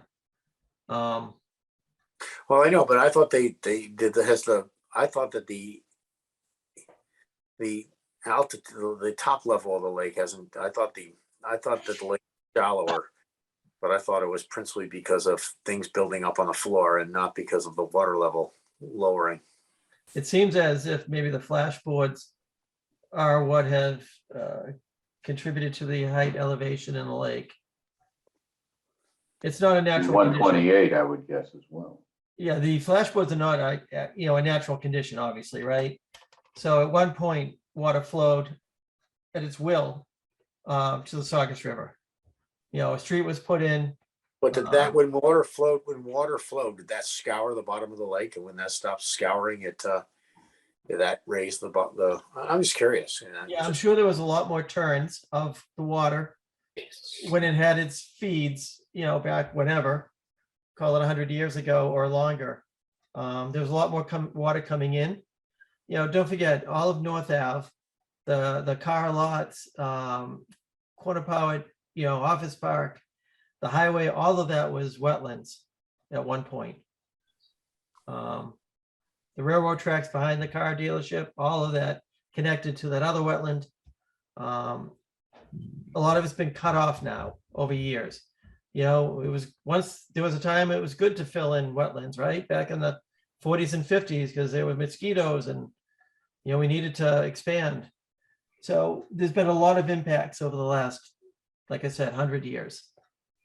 And can the lake ever get back to that point? Probably not. Can it be improved upon? There's probably, yes, there's probably ways to make improvements. But it's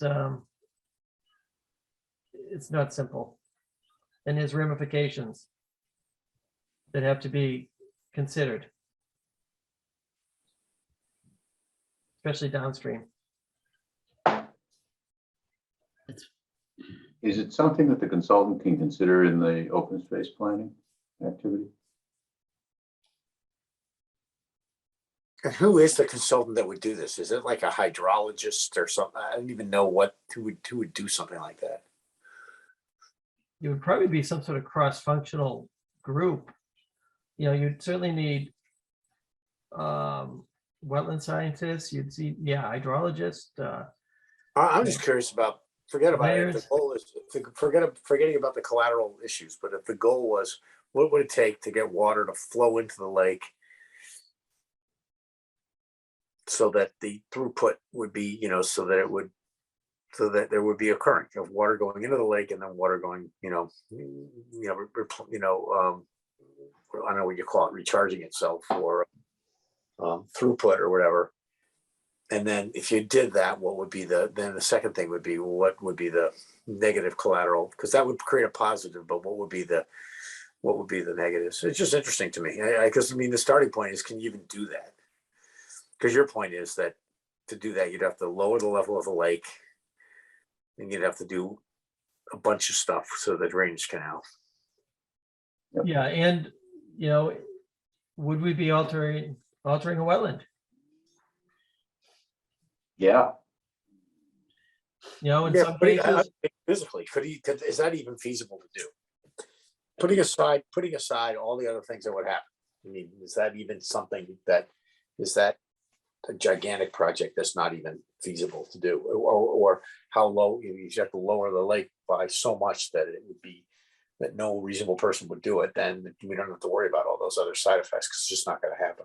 yeah, lowering the lake would be very simple and straightforward, pull out the flashboards.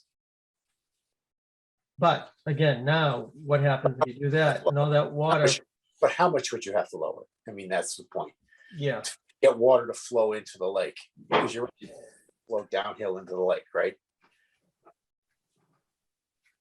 you would probably need to pull out, I think, 2 flashboards. how many Does feet it- is that, Bob? What's that? How many feet of elevation would that be? What are they, 8 inches each, Jimmy? Yeah, it'd be 1.1 foot. Foot and a 4 half? inches, Yeah, Foot and a Okay. half. thanks. That'd be a So- lot of exposed mud flats then around the Yeah, lake. I really think someone has to study this thing. There is. Yeah. so many Yeah, we variables. can't solve it, I but mean, there's got to find a way to fund it and see how much. I don't even know what it would cost to study it. Yeah, not gonna be trivial. right, it's not an isolated situation. There's upstream and downstream things that have to be thought out and considered, even if it were possible to do it. So I'm really not sure what the best approach is. Who do you talk to? Do we talk to, Bill Talk to- Renault and see? When we talk to Bill, Yeah, that's what I just said. see if he's got any ideas. Yeah, I think it's worth pursuing actually to see what it would take to get water to. I mean, because what I'm hearing, what I have heard, repeatedly is that the biggest reason that the lake is not, is not thriving is because there's not water going in and out of it. yeah, you don't get the water They- turnover. It's Turnover, almost right. stagnant. There isn't turnover, and to have turnover, you gotta got water coming in and water going out. And No. the reason water's not going out is because the water's not. Yeah, the And- flashboards are holding it back. But even if you got the water out, the inputs are all at that one end, same end as the outflow. Would you still get enough Not helping. turn? See, all it does is create a lot of activity at one end of the lake. It doesn't. rain. Possibly. Again, it's complex. Understood. There's nothing feeding it from the head of the lake. I mean, the common side. Yeah. So, yeah, I mean, a conversation, I guess, with Bill would be the first place to start. Yeah. I don't know if I had time, I could go over and see him. At least start the conversation. Yeah. Yeah, it's a long project.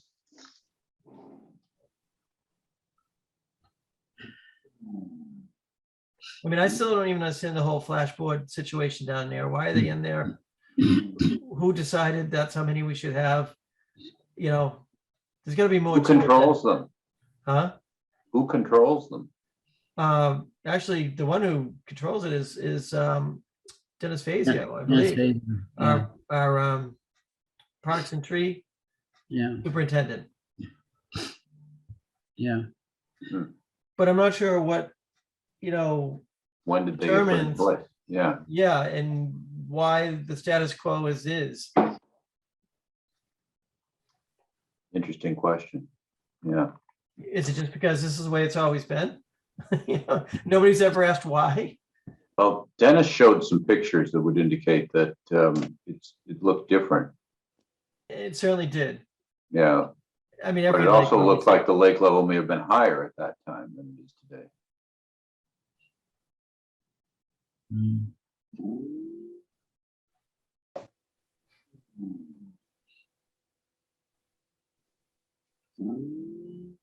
So Jimmy, you want to talk to Bill and kind of Yeah, I don't know. going? Yeah, I don't know if I can get there tomorrow, but I will Yeah, make an attempt to contact him and see what he thinks, get his opinion.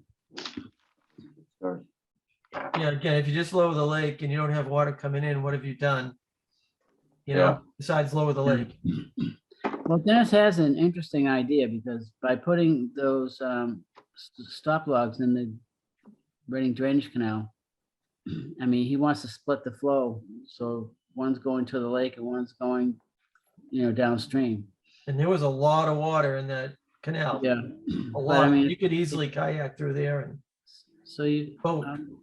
if you could get it to go maybe the water coming into the lake, maybe 6 inches higher than it is now, and then drop the lake by 6 inches, you can get a foot differential. Right. I don't know if that's, I don't know what the effect is. I mean. Yeah, nobody I does. see what he's trying to do. And then on the downstream side, in the Reading Drainage Canal, that water just has to collect it out of whatever drainage area there is and go into the Saugus River and bypass the lake. Yeah, I mean, the volume of water that was in that drainage canal far exceeds anything even remotely close to what's happened to the Yeah. lake now. And I've seen it. I've been over there before with Dennis, and I've seen it up higher than that and really flowing too. I mean, that's like a canal you'd see in Lowell through the locks and everything else. Yeah. That's how Really? Wow. Wow. impressive it was. Yeah. And that was man-made, right? I think so. So basically they're bypassing that water that used to Yeah. go to the lake through this canal. Yeah. Starving off the lake. Yeah. So interesting situation, Yeah. complex, Yeah. Well, simple Alright. yet complex. I thank you and Jimmy for going back out there and, looking at this and considering it. We What's that? Keep we should have thinking. brought raincoats. I mean, we're talking about all these little things that maybe we could do to help the lake, but it seems to me that that this seems to be getting something fundamental. If there's not that throughput, that explain, when you have still water, that's what's causing the algae, right? Yeah, it's turning into Yeah. a swamp. you Yeah. know? It's dying Well, off. So you're also getting the nutrients into the lake from all the drainage from all the residences Yeah. around it. Yep, all those Yeah. storm All the drains. lawn guys that are If the doing Reading their drainage- jobs every week. If the Reading Drainage Canal flows into the lake, what are you getting? That's another issue too. Yeah, what's the quality of water coming in? Is it Yeah, better? That's or got worse? that's got its own. Yeah, Yeah. Yeah. yeah, you'd be getting the Question then. volume, but is it volume you want? You Yeah. know? Careful what So- you ask. You might get it. In the interest of time, could I just say in the interest of time? Right. So Jimmy's gonna talk to Uh, Bill. Have you had enough for tonight? Yeah, can I make my motion? Are you ready for me to make my motion? Yeah, I think so. Go I ahead. think so. I'd like to make a motion to Bob adjourn. says it's okay. Bob, we okay to? We are. Yep. We missed the Bruins game. Bruins won, by the way. 5-2, Oh, good. Yep. back in it. So is there a second to Okay. adjourn? I'll Second. second. All right, all in favor? I take it there's no discussion. So all in favor? Paul, Yes. Ken, Yes. Jimmy, Yes. Teresa, Yes. Peter. Yeah. And I also vote to adjourn. So good night. Okay. Good night, everyone. Good I'll night. see you all in June. Thank Thank you, you, Elaine and Judy. Judy. Welcome, good Good night. night.